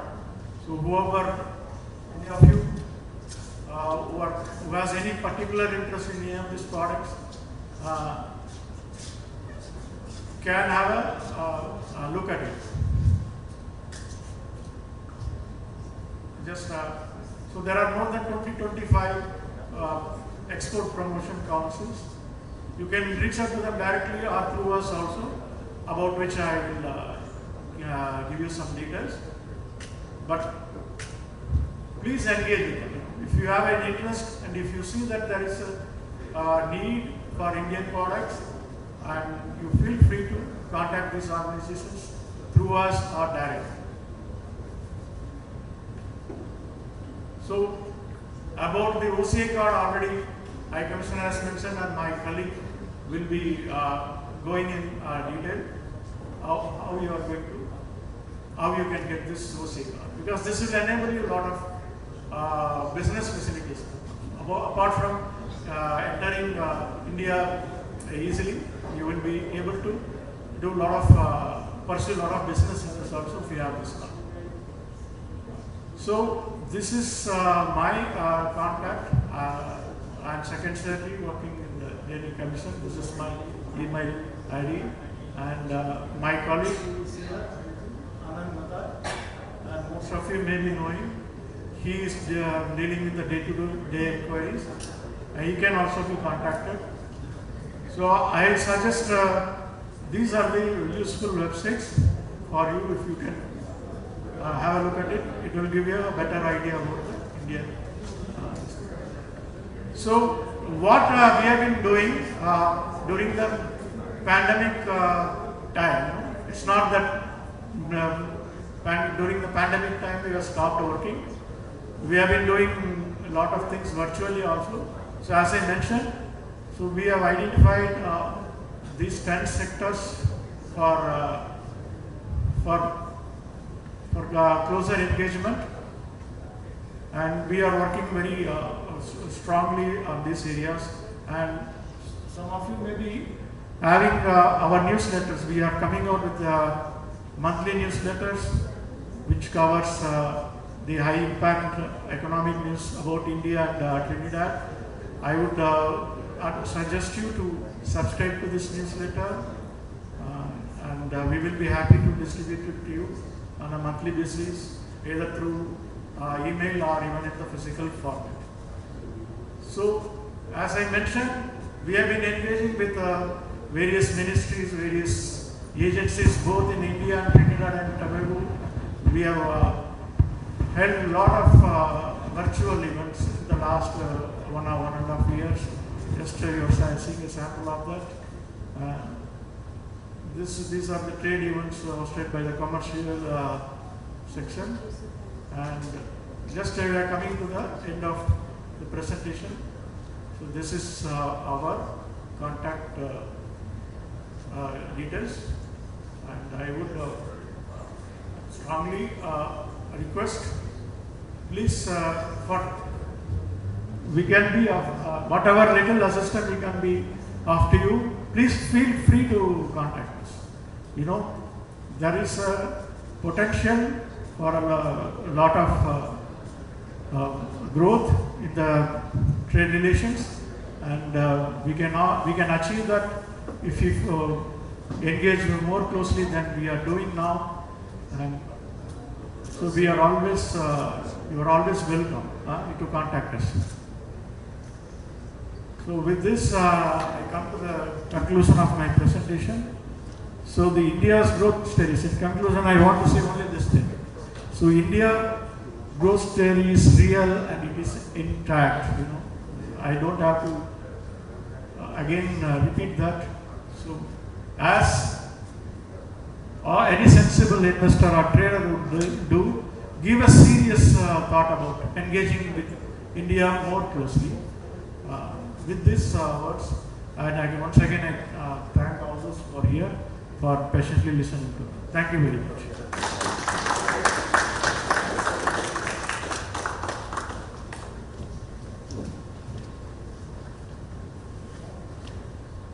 Thank you. And entertainment is among the list of things that will form a priority for you, because I actually had a meeting with the Chief Executive Officer of the Trinidad Tobago Film Company. Already films are moving to Nigeria and sections of Africa and Indonesia as well. And when you look at the figures that arrive in India, it's certainly a great foreign exchange earner for our country as well. So I can see strong ties. I look forward to talking to you further on that. Now we have a consul presentation by Mr. Azad Singh, who is the Second Secretary of Cons and Projects and the Head of the Chancery. So let's welcome Mr. Azad Singh.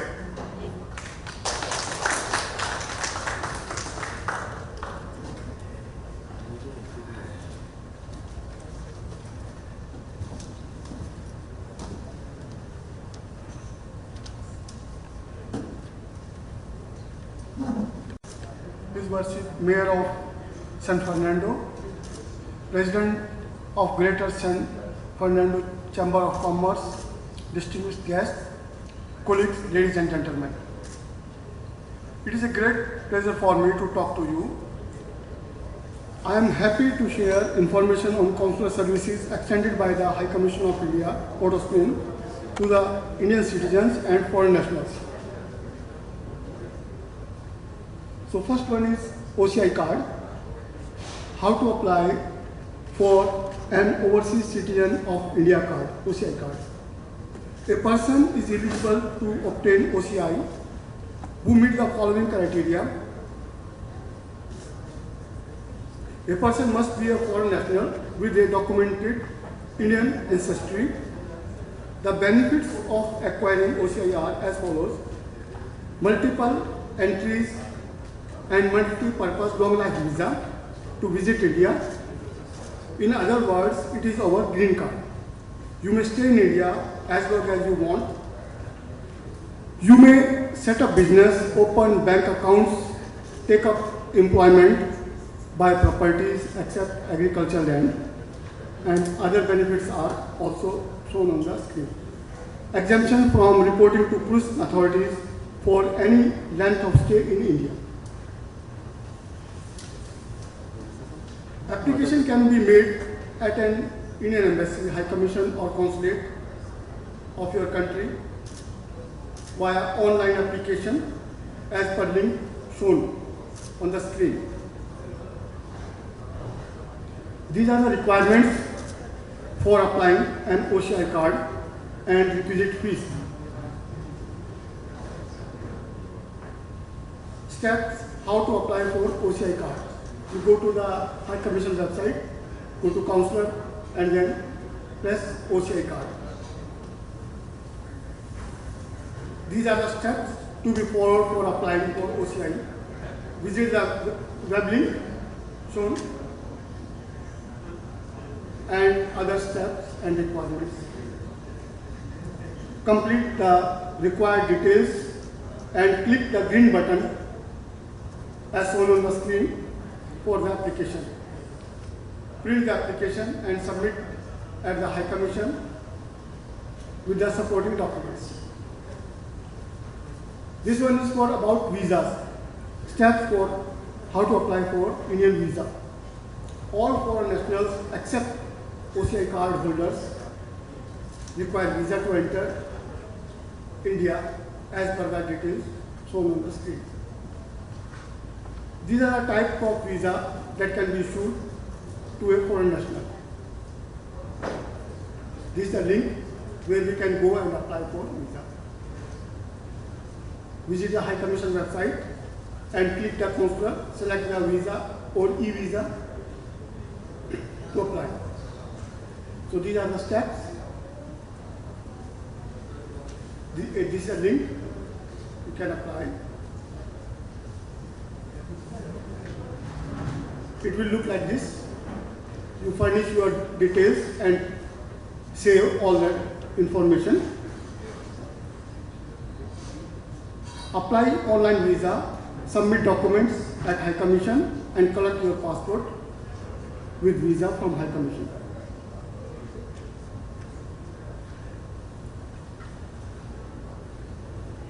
These are the steps for applying visa application forms.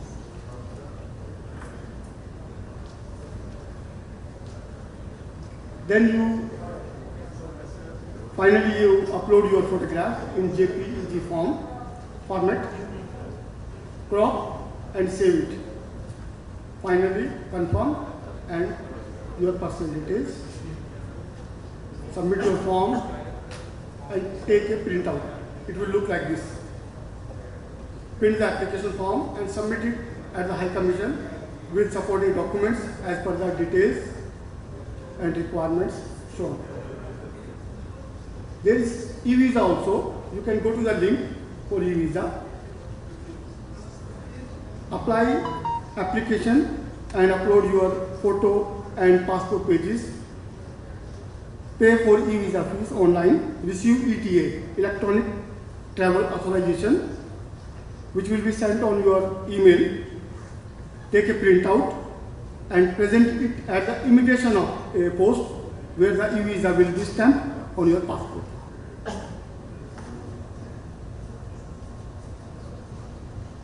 This is the format for e-visa you will receive.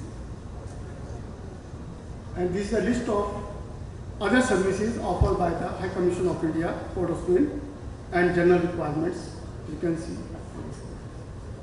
You can also register yourself with the High Commission of India or Global Parivasi Bharatiya Rishta portal. It is for all Indian nationals. You can submit your details. These are the social media links. Facebook, it is Facebook.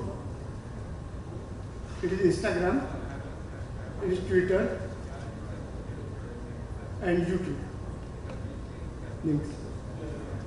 These are the other details, our address, phone number, email addresses, website, Facebook.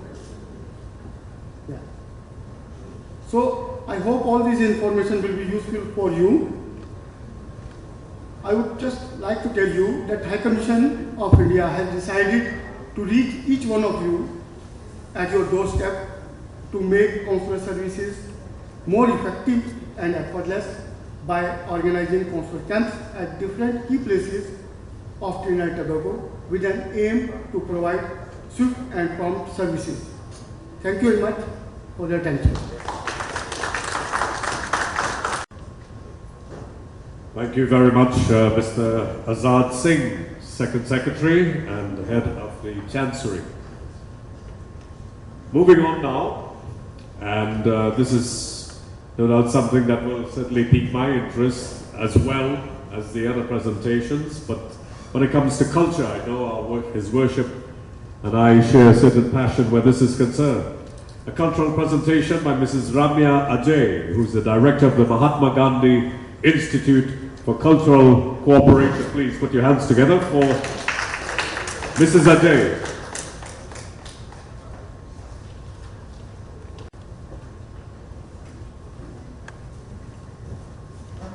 Good evening, His Excellency Mr. Arun Kumar Sahu, His Worship, the Mayor of San Fernando, President of Greater San Fernando Chamber of Commerce, officers of High Commission, and other distinguished guests. It's my pleasure to represent and present Mahatma Gandhi Institute for Cultural Cooperation, MGICC. MGICC was set up under the Bilateral Cultural Exchange Program of the Government of India in 1997. The present center, located at Mount Hope, was established on the land gifted by the Government of Trinidad and Tobago with the able guidance of His Excellency Mr. Arun Kumar Sahu. This center has a state-of-art facilities like spacious auditorium, seminar hall, reference library which contains books on history, philosophy, art and culture. We have spacious classrooms with all facilities for conducting regular classes in music, dance, percussions and yoga.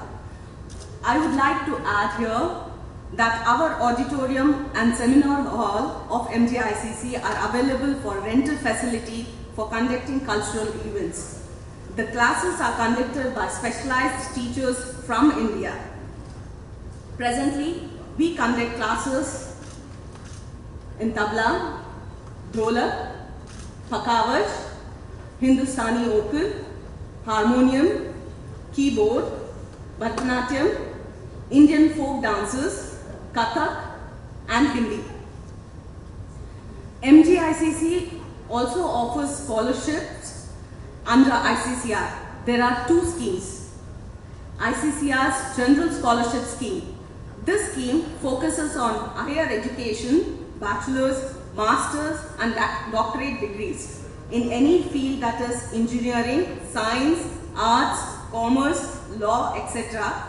but excluding medical, paramedical, dentistry, pharmaceuticals and fashion industry. They also have scholarship for performing arts. After getting the foundation of art from MGICC, interested student can utilize these scholarships for advanced training in India. Second is Ayush Scholarship Scheme. This scheme is for undergraduate, postgraduate and PhD courses related to yoga, Ayurveda, Unani, Siddha and homeopathy in Indian universities, institutes, colleges. You can visit A2A portal for more information. Let me highlight here that this year from August to next August, many activities and events are conducted as a part of Azadi Ka Amrit Mahotsav, which is an initiative of the Government of India to celebrate and commemorate 75 years of progressive India. Among many events conducted by MGICC, one event needs a special mention, that is Memories of India, as it's one of the kind series. Objective of this series is to record the memories of people of Indian origin who have contributed to their country in a significant way. We sincerely believe that this digitalization of memories will help current and future diaspora experts, historians, migration study researchers. Till now, we have recorded the memories of Dr. Vasudeva Pandey, former Prime Minister of Trinidad and Tobago, and Ms. Leela Ramdin. There are many more to come. The whole and sole credit of this initiative goes to our High Commissioner, Mr. Arun Kumar Sahu. Other events conducted recently are Ayurveda Day, Diwali celebration, birth anniversary of tribal freedom fighter Birsa Munda, an interactive session with the senior BJP leader Dr. Vijay Jolly from India, tribute to Dr. B.R. Ambedkar on Mahaparinirvan Divas. Presently, film screening is going on in MGICC.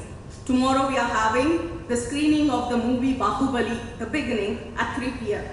We will be happy to have you there. Upcoming events are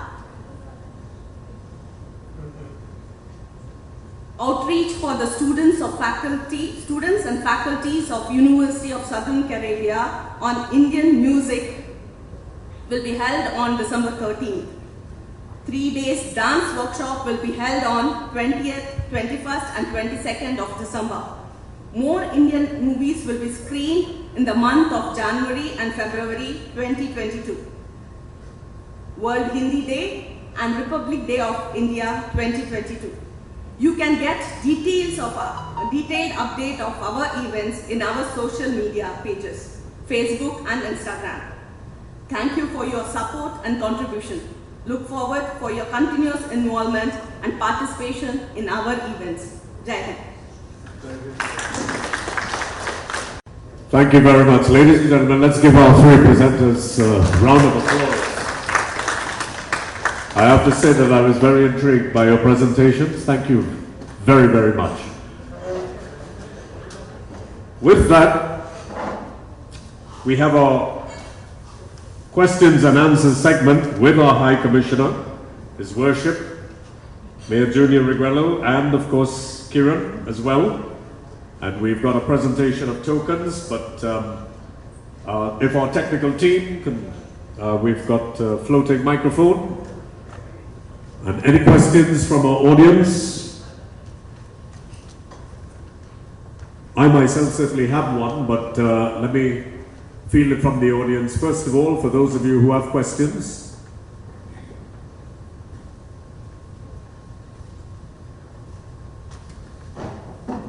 And if you could raise your hand for me, we'll make sure that we get that microphone to your table so you won't have to be getting up and moving. Just raise your hands. And of course, the microphone is currently floating with Mr.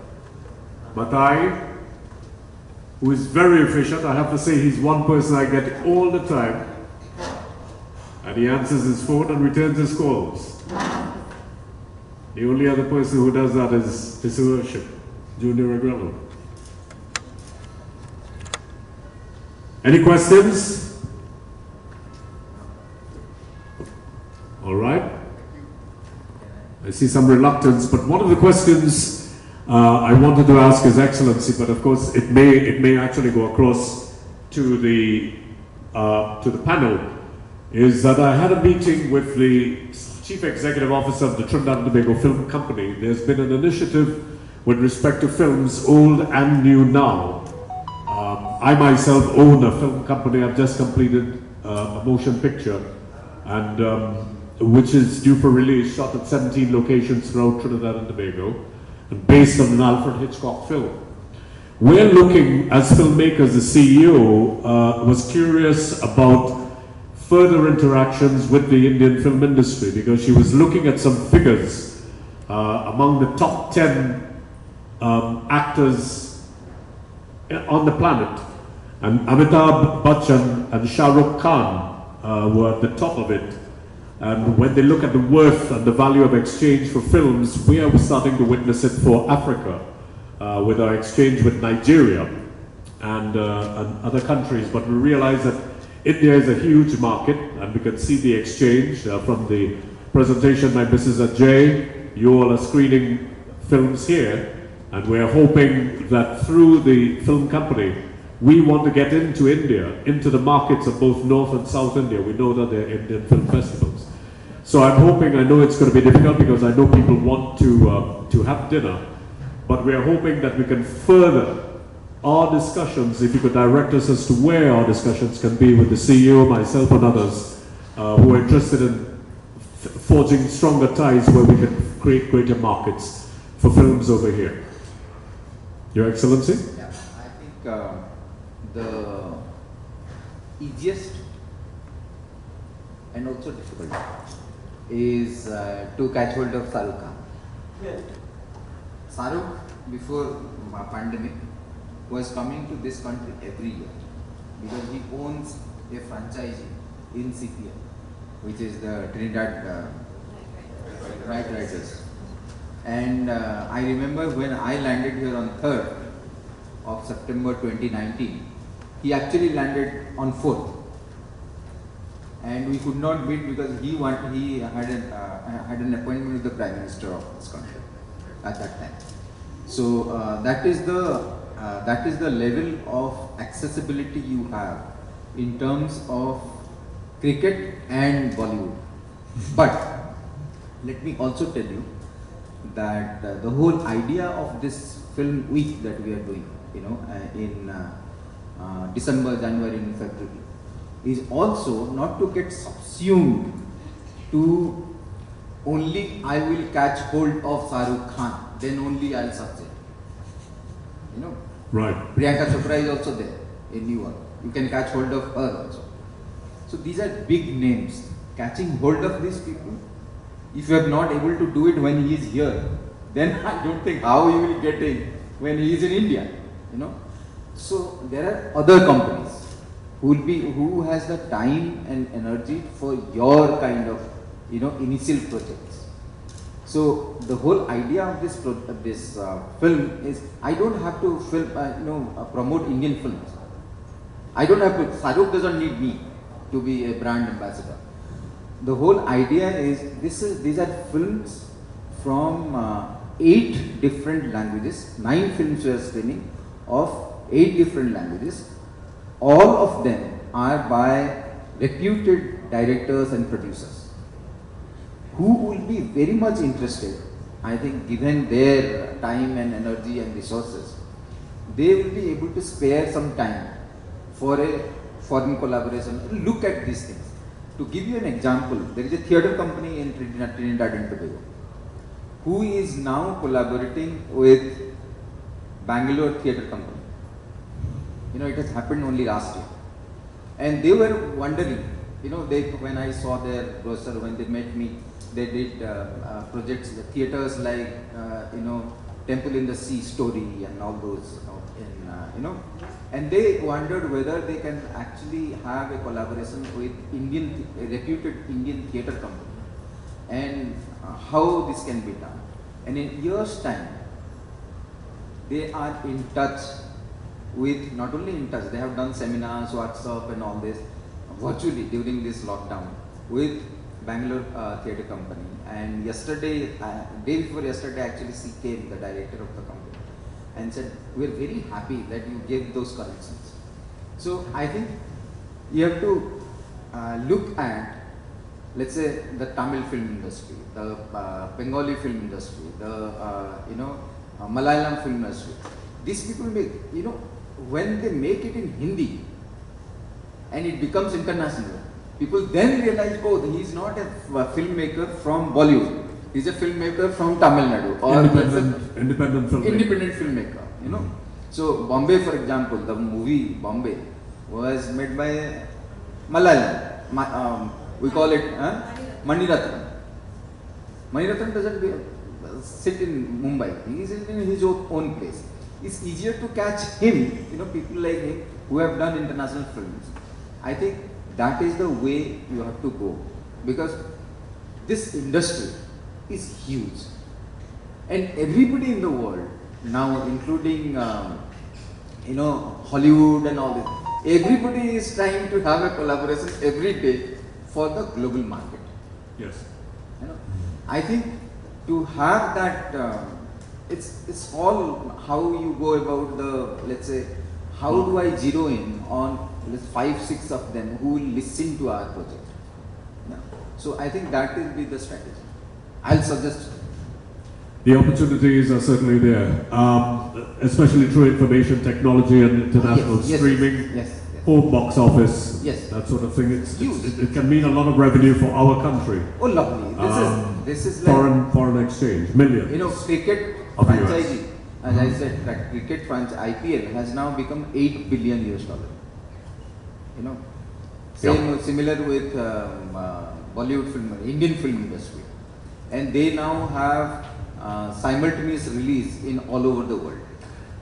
Yes. Films like Three Idiots have captured the Chinese market also, where they don't speak Hindi, So I think it's a huge. Yeah. All right. Any further questions? Any questions? Yes, sir. We have someone here. Good night, thanks. Good afternoon. Good afternoon, all. As we are aware that the local financial services industry is highly regulated by the Central Bank of Trinidad and Tobago. However, it's no surprise that fintech startup in India is growing and receiving wide support. Is there any collaboration between fintech startups in India providing the necessary expertise to Trinidadians who may want to get into this market or expand throughout the Caribbean? Yes? Anybody want to? Mr. Singh, you want to answer that to Mr. Chetty? If you could pass the microphone to this table, please. I think Mr. Chetty will take the question.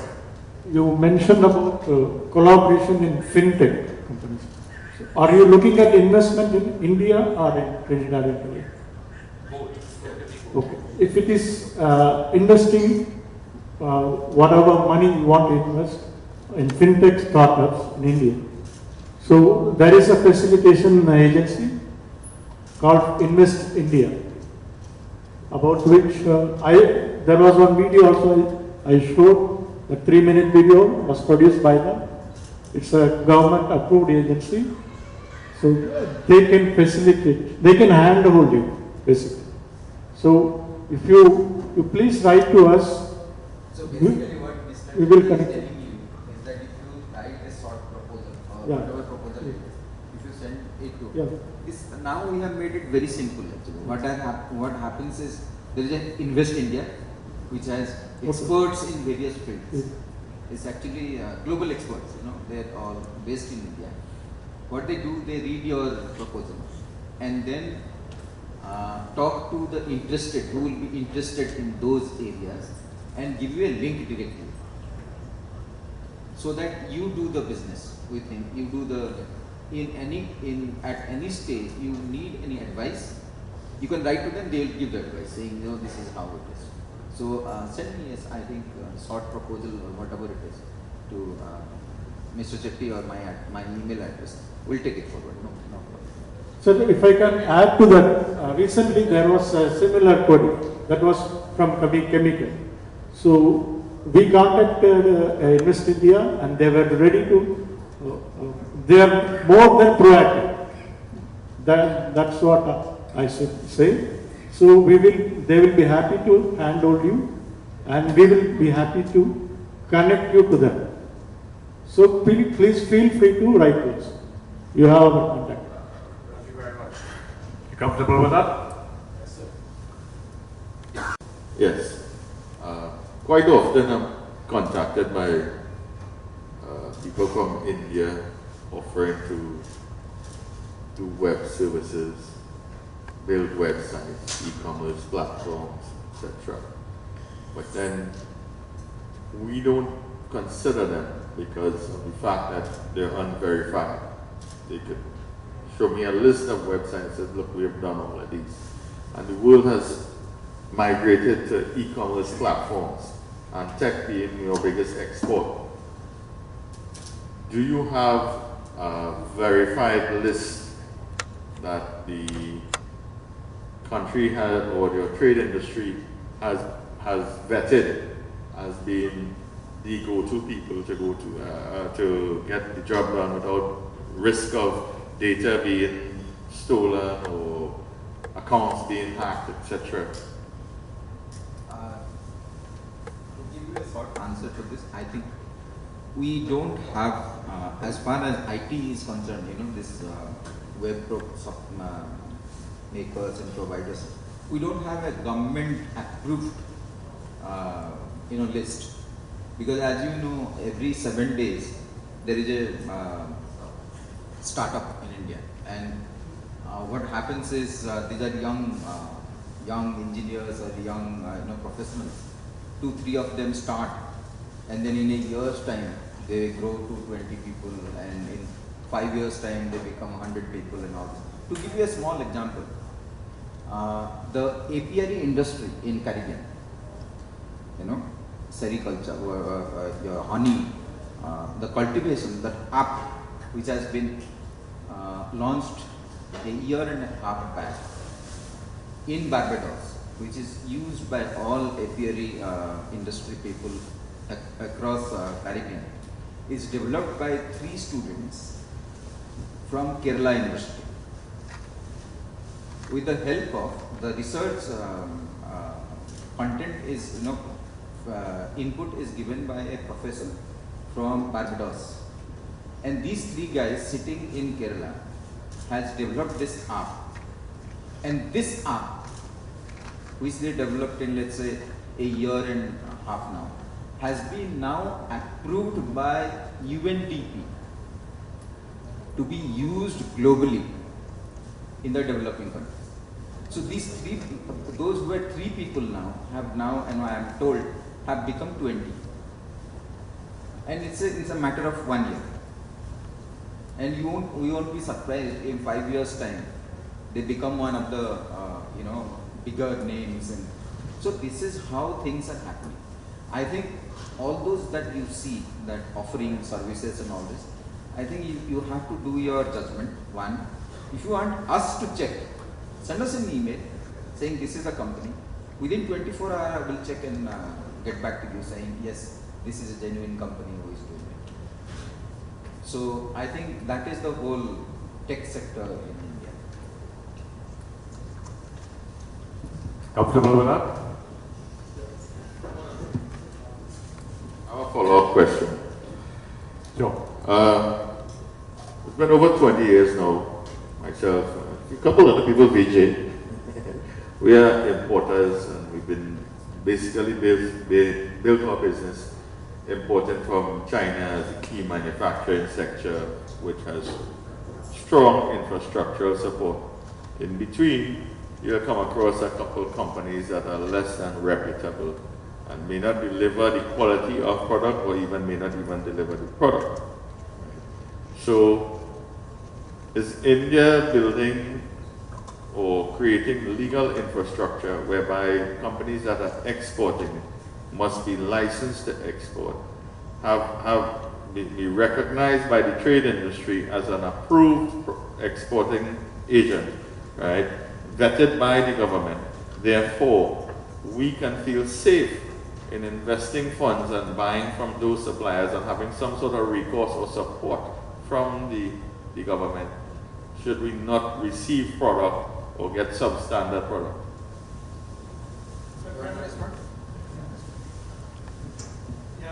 You raised a very pertinent question. I'm glad you came up with this. As far as the regulatory framework concerned, yes, definitely there is. And government is taking this very seriously, particularly because it concerns the reputation of the nation. So there is a repressal mechanism. So there is a Department of Commerce, that is Government of India. We have a portal also where you can register if at all you have a complaint. Normally the registered exporters from India, they have to honor their obligations. if at all there is some variation or if they renegade on their obligation, there is a very strict mechanism which we can be enforced, and just writing to us or by yourself registering your grievance in that court. So we'll be happy to give you all the details, and my colleague Anand also deals with that on a day-to-day basis. We are open to further queries on this or any assistance on a specific issue. We take complaints very seriously, and there have been cases where we have addressed this to the mutual satisfaction of the parties concerned. About tokens of appreciation, and then we start feeding. If I can take 30. Yes, Your Excellency, certainly. This is a business event, but I also want to record my personal appreciation of Government of India to His Worship, the Mayor of San Fernando, for helping in renovating Mahatma Gandhi's statue in San Fernando, which is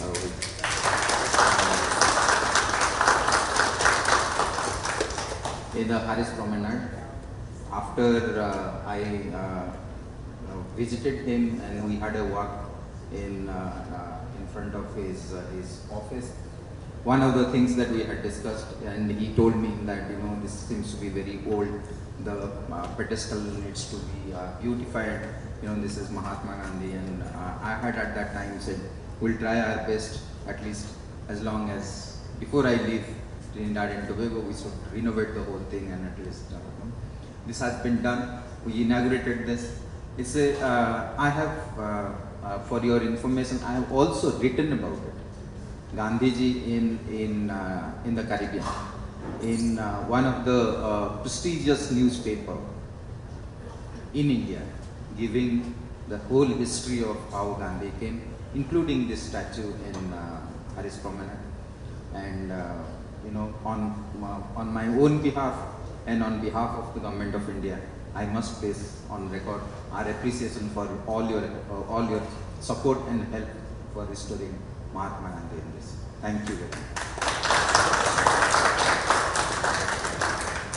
So after the commission agreed to restore and refurbish the Gandhi statue, I had to reciprocate the gesture. So I realized that I had a steel pan in my car trunk. So I gave him a steel pan. So if you see him playing pan anywhere, you know that he got a pan from San Fernando. I'm going to say that.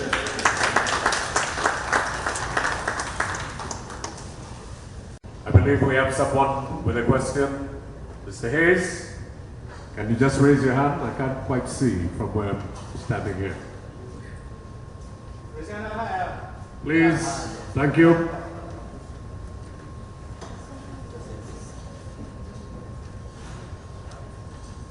Yeah, good afternoon. I think he kind of addressed the question in regards to technology.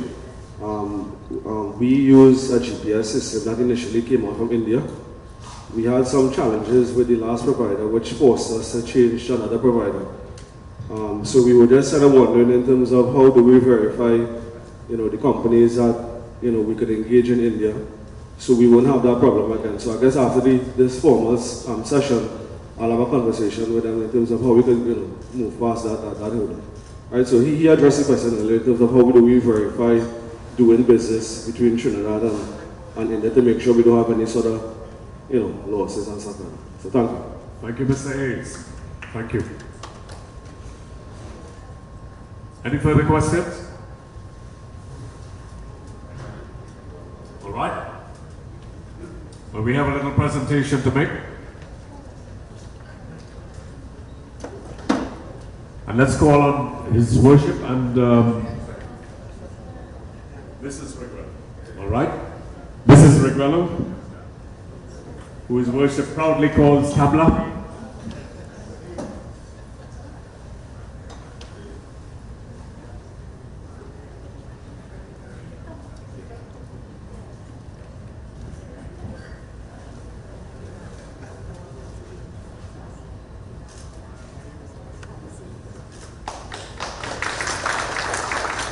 Thank you very much, Mrs. Reguello. And now we call on His Excellency. Small token of our appreciation.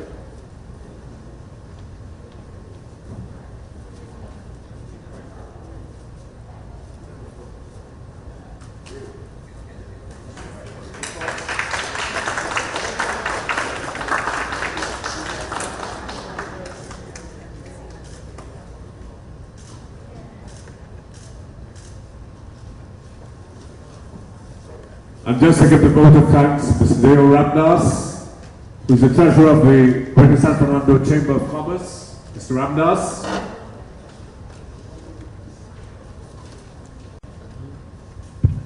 Yeah, good evening all. Just something that's to say thank you. So I will I know that everybody's looking forward to the meal, so I won't be very long.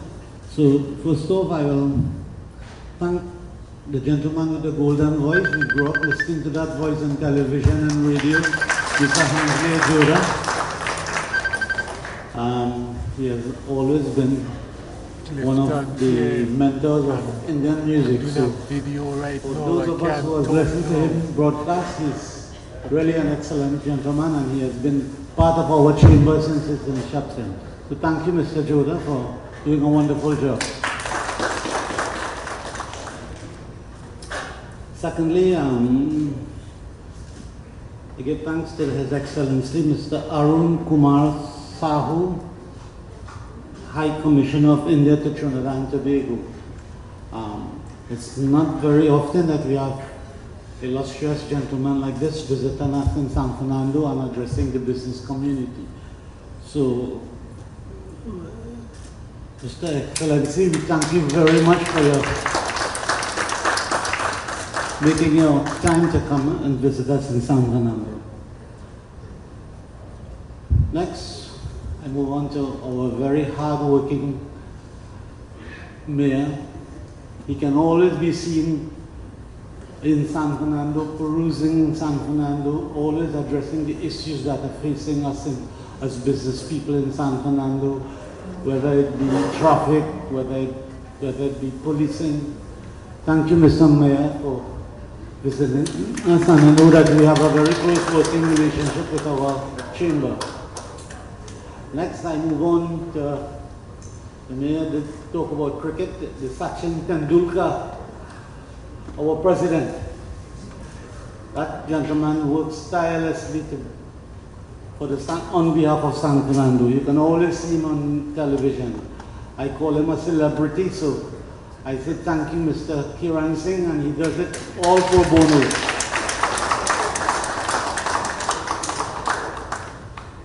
Well, I wouldn't go through all the rest of the gentlemen who give their presentation on behalf of the Indian High Commission.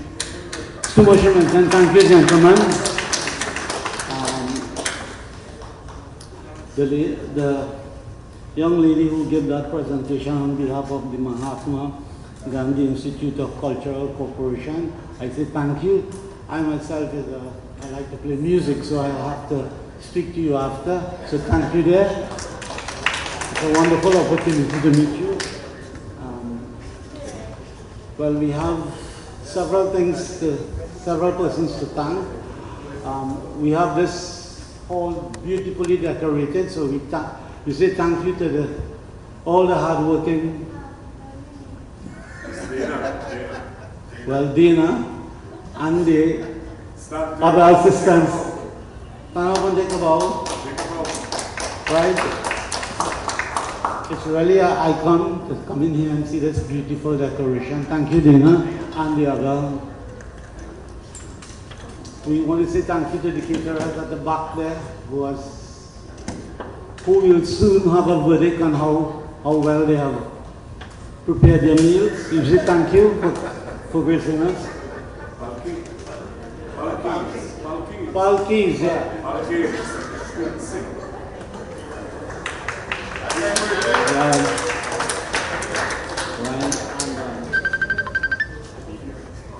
I say thank you to the media. I see our good friend Ivan always there. Hardest working cameraman. That's right, and it's always on television. I can't talk to you Highlighting now. San Fernando and I can't talk so to thank you, you. Mr. Tulsi and the other I members can't of the talk to you media. now. And do not shoot. And last Okay, but not all right, okay. Yeah. Mr. Clifton, thank you for being here. Last but not least, you, the wonderful audience, for making time out for coming here this evening and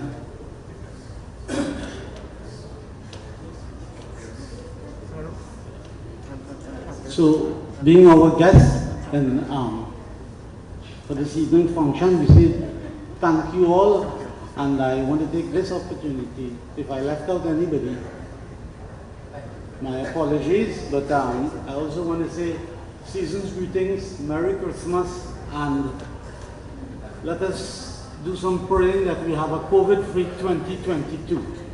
So with that, I say thank you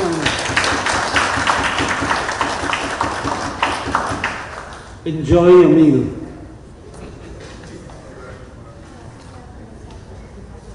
Thank you very much, Mr. Ramdas. Mr. Ramdas is the man who helps us to follow the money. Thank you so much, Dale, our treasurer for the Greater San Fernando Chamber of Commerce. Thank you to all our guests. Thank you to His Excellency and, of course, your magnificent team, I'm sure, and to members of the media and everyone else. Please spend some time and sup with us. Palki is alive and well in San Fernando, and it's certainly the best food. It will certainly compete with anything in India. Ishpreet? Certainly compete with anything in India. So thank you again, and do enjoy the rest of the evening. Anil Jagdeo.